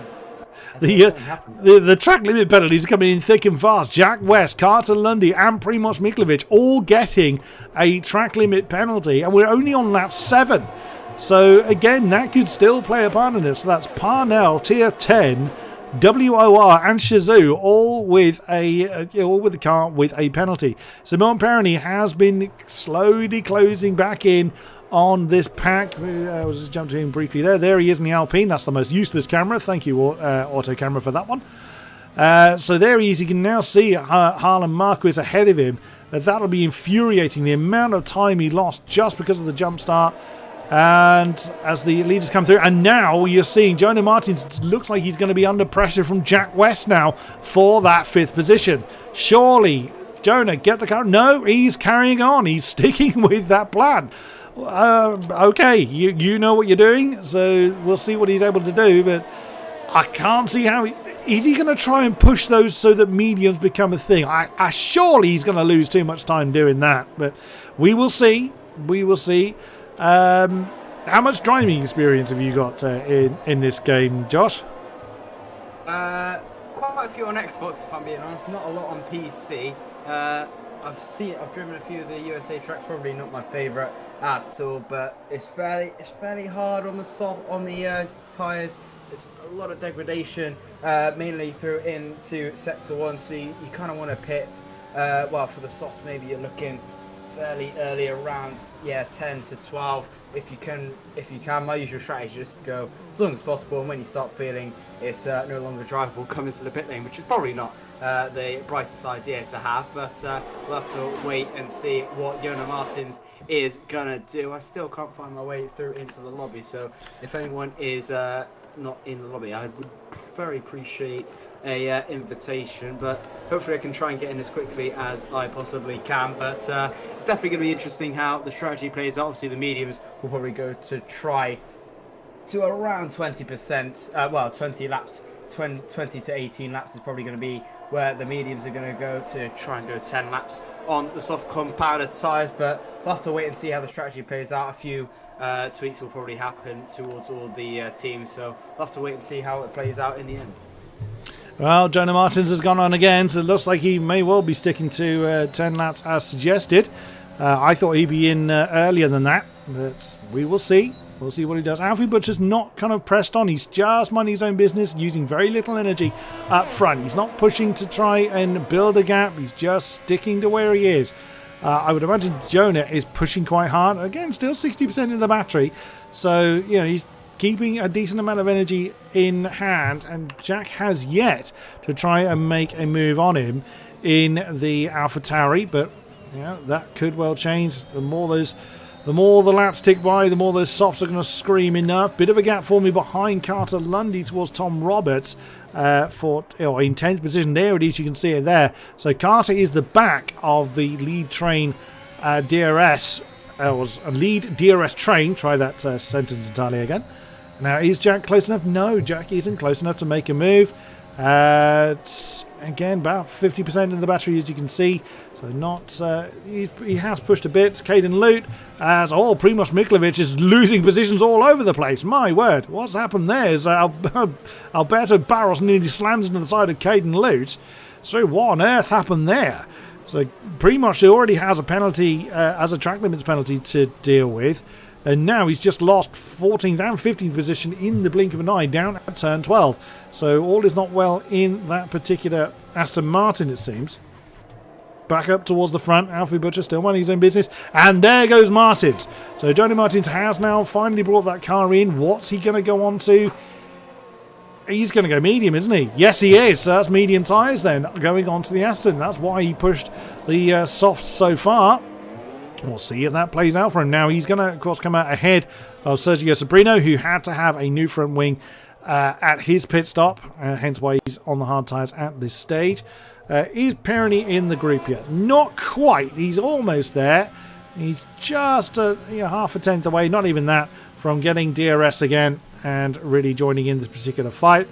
As you can see, the pack is beginning to dissipate a little bit. Jan Halliday is falling off the back of Duncan Hoffland, which is nothing to be ashamed of. Duncan Hoffland, of course, as we said before, winner of the Austrian round, the opening round of this series, and has charged in the field from 13th, now up to 6th position, and looking to put a move on Jack West. Right behind, you can see Harvey Cohen flying past the Williams of Jan Halliday. Jan having no answer to that whatsoever, because the Williams not having DRS to use to defend that particular position coming from turn 11, and on they go nonetheless. Now, we're expecting the medium runners in the next kind of 5 to 6 laps or so. We'll see what they do. Alfie Butcher doesn't look like he's in a particular hurry. He's just basically managing the pace, but no one's putting any particular pressure on him. They're just staying in that DRS train at the moment. There's the view from what is now the tail end of it, as Harvey Cohen has yet to close back in enough to join the DRS train. Let's see if he's able to do so in the course of this lap, with Jan Halliday and Carter Lundy right with him. Then the next train you've got is 10th downwards, which is Tom Roberts. Well, actually, there's only 3 cars involved on that one. Tom Roberts, Cameron Dowds, and Bogdan Moldovan, with then a bit of a gap to Caden Lute for PSR. Here he's got for company Alberto Barros, Primoz Miklovic. Oh, Miklovic is in trouble. Miklovic has spun off. That's at turn 2. That's so he's staying still. He doesn't want to get in Jonah's way, who's just come through the pit lane. That's why he's sat still. Oh no, disaster for WOR. So the cars towards the tail end of the field. Miklovic hasn't pitted yet and has now found himself off into the dust. Yeah, unfortunate. Excuse me there for for Primoz Miklovic. Trying to look on my phone to see the action. Obviously, I'm still having a few issues trying to get in, but looking at the screen, it is looking fairly decent still for Alfie Butcher, under a lot of pressure though from Ruben Pedreño all the way through as they go on towards the right-hander. Simon Perony making his way through the field as well as he gets past Hala Marquis for P15. And right now with VSR 4th and 6th, I'm not sure how that's going to play. 14 plus 8, I believe they're going to be safe so far as it stands. I'm still going to have to keep that by you, just have a look what it's going to be. For I think that's 12 plus 8, which is going to be 20, so it's literally going to be enough, exactly enough right now for VSR to take home the championship. 18 points going to Race Clutch, 20 so far for VSR. So right now, they're doing enough, but obviously with that Jack West penalty, right now it's going to be more than enough with Duncan Hoffland heading up into P5, but it's getting fairly tasty from a lot of these guys up front, and I just start to wonder if it's going to get a little bit more racy and people start to get a little bit more agitated and maybe start for going for a few interesting moves. Indeed, indeed. And Miklovic has brought his car into the pit. Is he going to retire or is he going to change his tyres? Answers on a postcard. That's a tyre change. So he's gone on to hards from there. And a new front wing. That's why he came in. So he's opting to continue. It's right on board with Jack West coming down towards turn 12 as he nearly slams into the back of George. Oh, that got really ugly really quickly. That sent George's Nadar off. He's lost 2 positions as George touched the back of Ismail Farsi. Jack West, brilliant avoidance manoeuvre there to avoid slamming into the back of the McLaren. Hofland through into 5th then, and Farsi nearly losing 3rd. So Jack West nearly gained 3 positions in the course of not even a sector. Wow, that got really lively really quickly. And look at George. He's got to have damage. That's complete. Yep, and in he comes. That's completely changed all your predictions, all your careful calculations there, Josh. As George's Nadar almost certainly needs a front wing. Out comes the McLaren pit crew. Is there a front wing waiting for George? Yes, so that's a front wing change for VSR. Oh, wow, has that just completely changed the look of the race. Soft tyres as well, from 14 laps on softs. Well, the car's a bit lighter, the track's a bit more rubbered in. I imagine that car will be horrible to drive by the end of the race, but ooh, that's completely thrown the cat amongst the pigeons, as the old British phrase goes. So at the moment, it's got TF10 leading the way, Race Clutch 2nd, FVR 3rd, Parnell 4th, and VSR 5th, PSI in 6th. So 6 different teams represented in the top 6 at the moment, with Carter Lundy 2nd of the TF10 cars, then ADRT in 8th, a 2nd of the Parnell cars in 9th, as Duncan, there he goes, he's shaping up a move on Jack West as Pedreño shapes up a move on Alfie Butcher. That's getting ugly again, and that's Duncan now with a penalty. Oh my goodness, Jack West, Duncan Hofland and Ismail Farsi all arguing for 3rd position. That got really tight really quickly. This has completely changed as there goes Jack West on the inside line of Ismail Farsi. Coming through turn 15, and Jack West has got it. That's Parnell now up to 3rd. Race Clutch now lead the way, and VSR down into 5th with the dreaded 3-second penalty. I do not believe what has happened in these past 2 laps. Nadar down in 17th. A 3-wide battle. Hofland with a penalty. Sabrino now with a penalty. With Fassi and West battling all the way. It's really good on the live stream as it's very live. Well done to you there, Chris, for that. But absolutely incredible action. Pedreño now leads this Grand Prix, which leaves 25 points going to Race Clutch. Only the 10, maybe even less, with Duncan Hofland with his penalty, and all of a sudden it's getting a little bit more realistic for Race Clutch to take this to Brazil. And what a start of the race, even middle of the race we're having, with only a handful of laps still to go, around to 14 laps still to go in this Grand Prix. We head over to Perigny versus Barros. Perigny's really gonna have to get this job done to try and fight his way through the order, obviously on a quicker set of tyres than Caden Lott on his 13-lap old hard compound tyres, and also with George's Nadar getting that damage, and there goes Alfie Butcher for the lead. Yeah, Alfie Butcher got returned the favour on Ruben Pedreño into turn 12. Jack West nearly hit the back of the Alpine, and Ismail Farsi nearly hit the back of the AlphaTauri. So getting very close. Carter Lundy is right with this pack now. He's dragged Harvey Cohen, Jan Halliday, and pretty much Cameron Dowds, along with Tom Roberts and Bogdan Moldovan with him. So this DRS train is now down to 11th. There's still a bit of a gap. Oh, never mind. In comes Carter Lundy. So first pitter from the Ferrari pair has now come in. I suspect that Alfie's going to have to work a bit harder now to maintain the lead from Ruben Pedreño. Also in the pits is Alberto Barros for the ADRT squad. So 2 of them coming. Yet soft tyres for Carter Lundy. He's figuring if George can do it, then so can he.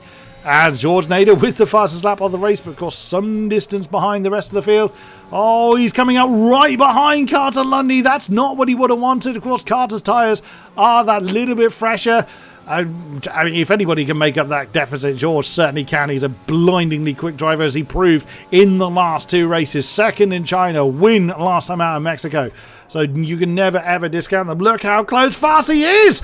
No, he's that close. He's alongside Jack West, leaving turn 11 now. This is absolutely fabulous stuff. This hasn't been quiet whatsoever. Farsi could not overcome Jack West, though, Pedreño thinks about the inside maneuver on Butcher as Jack West goes on the outside line coming through turn 12. So can Parnell aggravate Race Clutch's day? Inside line for 13 and 14. Can he do it? Yes, he can. That's Jack West for Parnell Racing up into second place. What a move! That was very opportunistic. Ruben Pedreño having a look on the inside line of Alfie Butcher. Jack West just says, I've had enough of this. I'm coming through. But now who of this lead pack is going to come in? Is anybody? Oh, Butcher tries to fake it, but no one fell for it. Directly behind. Oh, someone's come in. That's Harvey Cohen. The PSR cars come in. And Jan Halliday, as well as Tom Roberts and Bogdan Moldovan. So the top 6 then are the ones that haven't pitted. And Caden Liu, who started on the hard tyres, is now up to 7th. Yeah, absolutely. So this is getting very, very tight. And Jack West with a beautiful move on Ruben Pedreño for P2 there. Brilliant move from the French, for the Welshman there, up into P2, and now Parnell are seeing themselves in a second place position, but obviously with that penalty, it's going to force them well down the order. Ruben Pedreño is going to have to try and find something to try and keep up with West. Right now, it's still going to be enough. 15 points going to Race Clutch, 10 going to VSR, and make that actually with Perigny in the points, that's going to be 17 points going to Race Clutch, so even more points going for them, which is absolutely fantastic. So what they want to do to try and keep this championship going to Brazil, and this is just getting tighter and tighter by the second. Alfie Butcher, though, having the race of his life at the moment, alongside Jack West in P2, doing absolutely brilliantly, mirroring his result in Imola with that beautiful P2. But right, excuse me, that was absolutely disgusting. Alfie Butcher really pulling away from Jack West, from Ruben Pedreño in P3. Right now it will be P2 for Ruben Pedreño as he's going with that penalty of Jack West. It's really going to hurt West in the long run, but obviously with Fassi and Hoffman, he will still finish in front. And there goes West, I believe, into the pits. And Cameron Dowds as well. So, and that's Miklovic with another penalty. He's trying to collect them all. As Caden Liu then comes through into 5th position. He's carrying on. He's made those hard tyres work well enough. As Tom Roberts now gets on the penalty board. Let's just have a look. What is everyone's penalty count? So 3 for most, except for Marquis and Miklovic, basically. Hang on, get the right detail. Oh, never mind. There's another one for Sabrino. So they're already at the tail end of the field, so their penalties are really only going to kind of just level the field out for them. But that actually almost breaks the DRS, or Butcher is pushed hard enough to almost break DRS back to Pedreño. But Ruben Pedreño is going to be too far back to try and challenge into turn 12. I would imagine that's what... yeah, look how much battery power that Alfie Butcher's used on this lap alone. Now just over 50%. So he's been full battery all race long, and Pedreño cannot make that attack from there. Carter Lundy on the soft tyres up into 7th. Jonah Martins is actually ahead of George Znader. George is not having a good run. He started well, but when he got that damage, just seemed to have, I don't know, knocked his confidence, knocked his setup, whatever it is. He's seemed to have lost that pace. So Carter Lundy, he's in a really strong position in those, on those soft tyres. Everyone ahead of him still has to pit. So TF10 could still come away with an absolutely mighty haul. Now, top 4 coming through. Is any of them going to pit? In comes Butcher, Pedreño, Schwarzi and Hoffland. All of the top 4 in. Caden Liu is going to take over the race lead for PSR. Simon Perroni not pitting. Well, he can't because Pedreño is in. So, Simon Perroni will continue for now. But Carter Lundy is going to take, at the moment, 3rd position for TF10. Or is he? Yes, I was wondering if he was actually going to beat his teammate out. New fastest lap for Tom Roberts. Nicely done. So, actually, Carter Lundy is in a really strong spot here. Absolutely. So obviously with that penalty, that might hurt him in the long run, but right now he's having a brilliant Grand Prix on those soft compound tyres. Should get them to the end of the Grand Prix if he can. If he can nurse them near the end, they are going to start to straining ever so slightly. But yeah, George Znader starting to get up the pack a little bit there, back into P5 right now. Is still in favour of Race Clutch with Perigny in P2, Pedreño in P10. So it will be 19 points going to Race Clutch. Not sure who has, that's Tom Roberts actually, with the fastest lap of the Grand Prix going to him. So no one snatching that fastest lap Grand Prix points so far, well, in the battle for the battle between VSR and Race Clutches. Here comes Georges Nader having a look on I think that's Jonas Martins. Yes, it is. Yellow flags in the distance. Not sure who that was for. Believe that's a few of the Red Bull drivers having a little bit of a look. Not sure who, but we'll continue nevertheless. But Georges Nader up into P4 on track, and there goes Jack West following along with Jonas Martins. Beautiful move there from Jack West, and he is having a fantastic day so far, is the Parnell Racing driver, and he's absolutely flying through the grid and currently finding himself in P5, maybe even P4 after this lap. Indeed, fastest lap to Jack West now. So as that is Jack West defending against Georges Nader. So now George is starting to utilise his tyre advantage, really pressing the lower pedal as hard as he can. That's going to drop Simon Perroni right the way down to 17th place now with only, 10 laps to go. That's a long way to make back, but let's see if he can do it. So Race Clutch's hopes lie with Ruben Pedreño in 9th as Georges Nader up into 4th. Duncan Hoffman just outside the points in 11th. So, this could still go in either way. So Caden Lutz still has to come into the pits. He's just minding his own business out there on the hard tyres. Alfie Butcher has also gotten past Jonas Martins. Those medium tyres no longer doing the WOR driver any favours whatsoever. As up ahead of them, Duncan Hoffman has just got Tom Roberts. So Duncan Hoffman now in the pits as Ishmael Farsi and Alberto Barros argue for 14th place. Look at that. Alfie Butcher still feeling the need to defend against Jonas Martins coming into turn 12. So Jonah giving it everything he can, but cannot do anything about the soft shod cars around him. Jack West on the back of Carter Lundy. George Nader actually has the oldest soft tyres of this particular bunch. That is going to hurt him towards the tail end of this race, and he's got a lot of company already.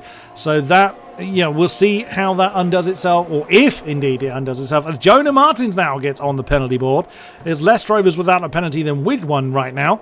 As, that was Harvey Cohen getting a bit squiggly. Alfie Butcher with the fastest lap. Harvey following George.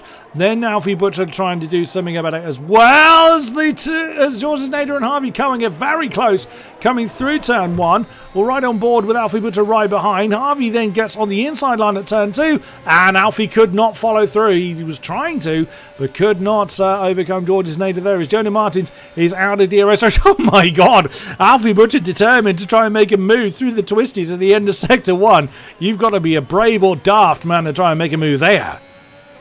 Yeah, absolutely. It's not really a one where you're going to have to look a lot of moves there, but Georges Nader really looking under pressure, and here he comes once again, maybe letting him go. Yellow flags following the background. That's Harlan Marquis having a torrid day at the back of the field. He's lost, I'm not sure if he's lost any wing damage there. There goes Sergio Sabrino into P17. Doesn't seem to be any damage there. So into the background, Jack West dispatches of Carter Lundy there for P2, and right now finds himself in the lead further in the background. There goes Jonas Martins and Ruben Pedreño scrapping away. I believe that's one of the ADRT cars going it down the inside. That's Jan Holiday into P8. Beautiful move from the soft runner Jonas Martins, really getting swallowed up here on those medium compound tyres, which is going to cost him in the long run. There goes Duncan Hoffman once again down the inside of Jonas Martins, getting the job done, switching all the way through. And right now Ruben Pedreño currently sitting in P7, 1.4, 1.3 behind Georges Nader as Caden Lutt picks off the hard compound tyres. Ruben Pedreño really has to get past Georges Nader and try and catch up as best as he possibly can now. There goes Hoffland on the inside line of Jan Halliday, the Williams. He's managed to make that one sit. Caden Lutt, then he's going to come back out in right with Simon Perroni in 15th position. So Caden down to 16th then on the helicam, watching Duncan Hoffland and Jan Halliday working their way through the end of Sector 1. So this pack is still very heavily condensed. Now Ruben Pedreño's got quite a hard task ahead of him. He's out of DRS range to Georges Nader. Of course, that's 2 VSR cars well into the points and only 1 Race Clutch car. So at the moment, it is advantage VSR. We have got, 8 laps to go, just under. So we'll see how this then pans out. Penalties will still play a part in it, because Duncan still has a penalty on the board as he flies past Ruben Pedreño. The Spaniard has no answer to that, and he knew it. with how strong the DRS is. Well, and right behind, Cameron Dowds has a look at Tom Roberts. Can't make the move there. Alfie Butcher still pressuring Harvey Cohen. And what's going on with Jona Martins? Whoa, as he's jumped on the inside line of Moldovan, who's just picked up a penalty himself, as Alfie Butcher is still fending off the advances of Harvey Cohen. So TF10 second and third at the moment. Goodness me, absolutely fantastic stuff at the moment. It's impossible to know where to look. Who's going to make a move on who? So Parnell, in the form of Jack West. Jack himself has seen the podium before. He was back in Imola, as Caden Lute now has a penalty. So the only people that don't are Butcher, Cohen, Nader, Pedreño, Halliday, Dowds and Pirani. As Simon Pirani actually gets the fastest lap, but that's not going to help him down in 15th position as Moldovan gets past Jona Martins, and as he continues to fall through the field. It could still, really, really drastically change. Those track limit penalties could still bite. Yeah, definitely so. There's still a few more penalties. Maybe that can sneak through a lot of these drivers. We'll have to have a look how many warnings they're on is the question. Simon Pirani, Cameron Dowds, Jan Halliday, Drew Pedreño, Nader, Cohen and Butcher have all kept it clean so far. Everyone else with a penalty. Speaking of which, Alfie Butcher wants to have a look on his teammate of Carter Lundy as he comes towards the back straight. Is he close enough to try and make the move? Whereas Lundy having a look on West. There goes Duncan Hoffland passing. Oh no. There is Primoz Miklovic. Primoz Miklovic is doing some sandcastle building. His day has gone from bad to disastrous. Lute has just gone past Pirani for 15th position. Nader and Pedreño having an argument. Oh, coming into turn 15. The Race Clutch car deciding to split the VSR pair. So Georges Nader, I think his tyres are beginning to give up. 8 laps on those soft tyres as Miklovic has brought his car in again. Soft tyres now going on to the Aston Martin. I wonder whether if George has burned the best out of those tyres. He's got very little left in the battery. So his race could start to come undone. We will see. Yeah, Race Clutch's, as we said earlier, Race Clutch's hopes all lie very much with... was that Miklovic? It was. Primoz Miklovic just suddenly caught himself in the midst of the lead battles and bounced over the curb to stay out of the way. Oh, Alfie Butcher right with his teammate. Yellow flags come out in Sector 3. I think that was for... Yeah, that's for Miklovic trying to get out of the way. As Butcher's still trying to find a way past Carter Lundy. You're not going to get past there. Struth alive. Is Carter Lundy going to let Alfie go, or are they going to continue to push each other? We will see. Coming into turn 12, Butcher nearly slammed into the back of his teammate. Gets a decent exit though. Oh, no, another penalty on the board for Barros. Yeah, Carter Lundy's not going to fight that one. There goes Butcher. Whoa, me a little faith. Is Carter going to fight that one? No, I think he's just maintaining the pace. Oh my God, Alfie Butcher gains DRS from his teammate. Carter doesn't fight him and slingshots Butcher up into the lead. What a move! Yeah, fantastic there from Alfie Butcher, getting the job done. Oh! And I believe there he goes once again. Carter Lundy having a battle there with Jack West. They're all side by side alongside Cohen and Hoffland battling away. Who's going to get out of this one is Lundy getting outside of West. And there's a little bit of contact between the two. I'm not sure what has happened yet. More yellow flags in Sector 3. Right in the final corner, Lundy still in front, but West pushing him. Jona Martins, 5-second penalty. Safety car. And the safety car with 4 laps to go. Oh my goodness me. The WOR pair came together. That's what's actually caused the safety car. Jona Martins has got a penalty for hitting his teammate. And there's the lacking of front wing on Miklovic's car. Now, we didn't see what led to that. Miklovic is a lap down. And suddenly, the safety car is now out. It's caught Alfie Butcher already. Oh, my God. What is this? What is this? Now, interestingly, those from 14th downwards have just put on a fresh set of soft tyres. That's basically, so that's Caden Lutz, that's 13th downwards, are now on fresh soft tyres. 4 laps to go. Oh my days. Has that been the lifeline for Race Clutch? Can they do something about it? So, I mean, Pirani's going to have a lot of cars to overtake in very little time. But of course, with the field bunched up and brand new tyres on the car, yeah, I don't know is the answer to that. Oh, as people are overtaking each other already. What is George and Pedreno? Oh, George and Nader and Ruben Pedreno just having a bit of fun right there. So Pedreno is suddenly behind George Nader now. So yeah, George and Ruben having a bit of a giggle at this point in 6th position. There we go. I was going to say Ruben should be in. Oh no, George won 6th. They'll figure it out in a minute. There we go. That's the way it should be. George should actually be behind Ruben, but they're just having a bit of fun behind the safety car, and why not? But TF10, what a great performance. They've got 2 wins in the series. One is by Alfie Butcher, the other by Fabrizio Donoso in Jeddah. So, yeah, very strong squad. But Parnell with a potential podium on the board from Jack West, who isn't the only podium scorer for them. Carter Lundy was third. He was at third at Jeddah, so they have seen the podium a couple of times. This could be another podium for them, and more people in the pits. Okay, now how's that going to muddle up the pack? Because the pack is now condensed, other than Miklovic. This is a bit of a risk, I think, particularly for VSR, because that's going to drop George right the way down to the back. This is going to be fairly interesting, to say the least.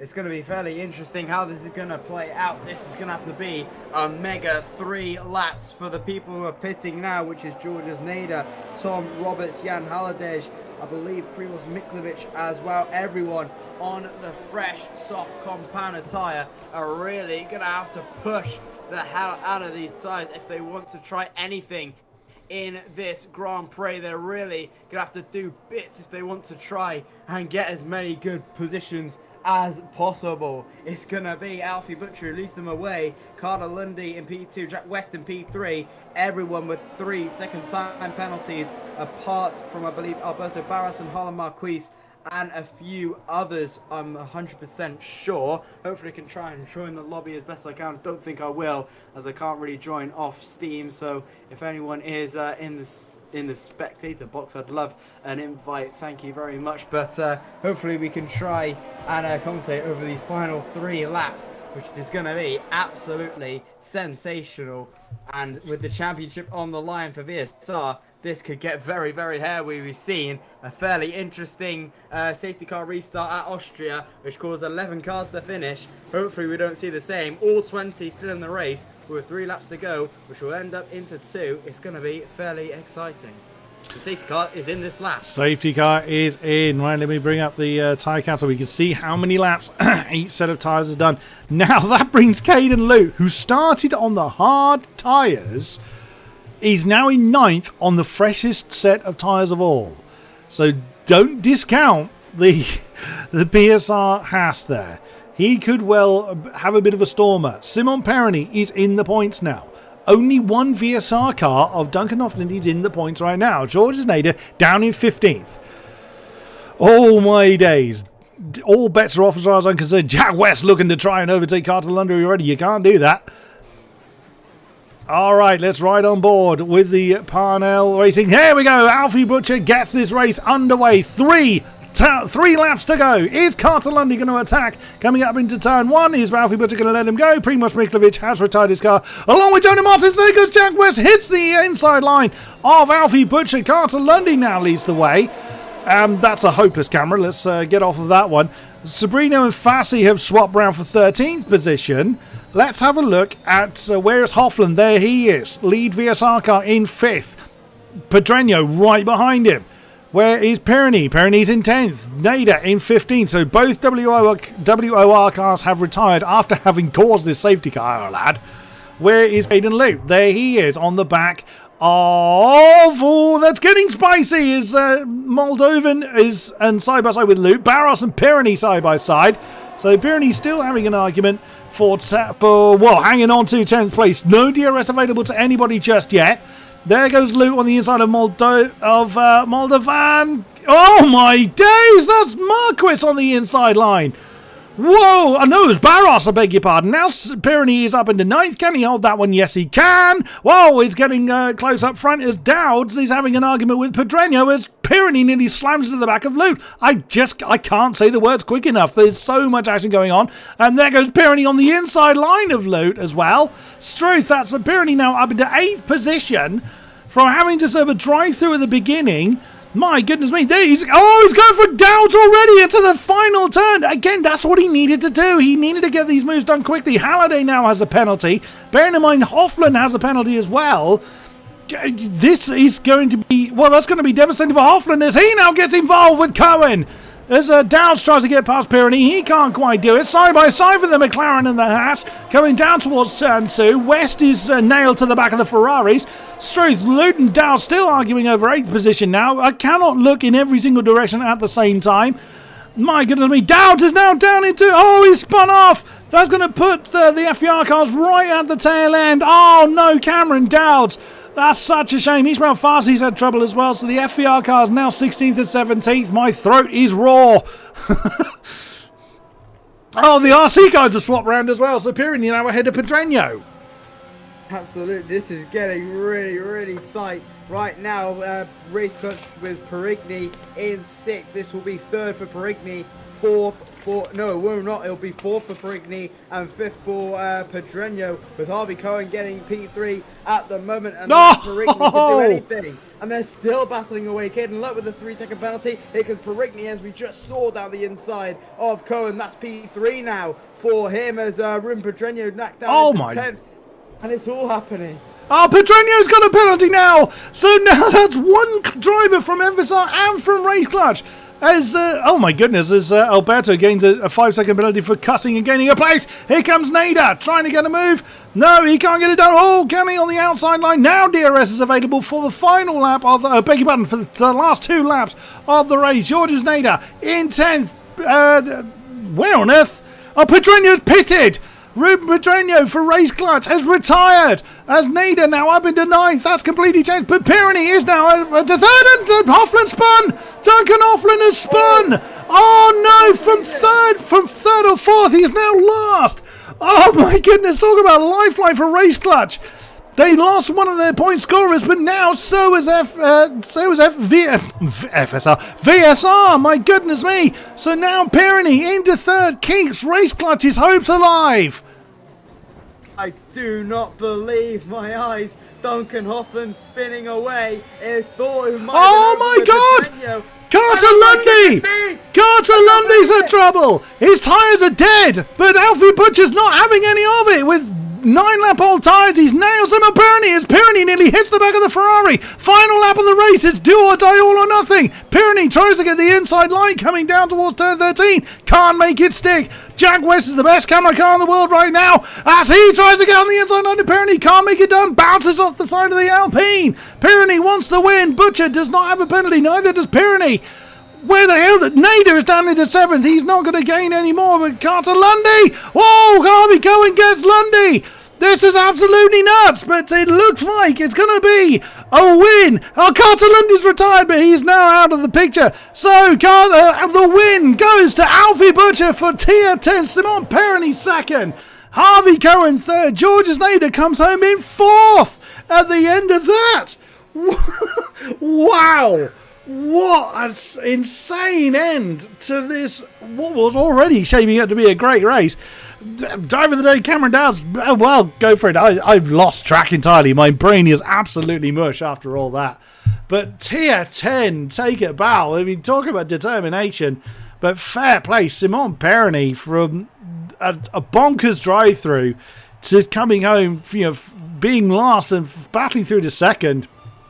My goodness me. Yeah. I've got nothing left to say to that.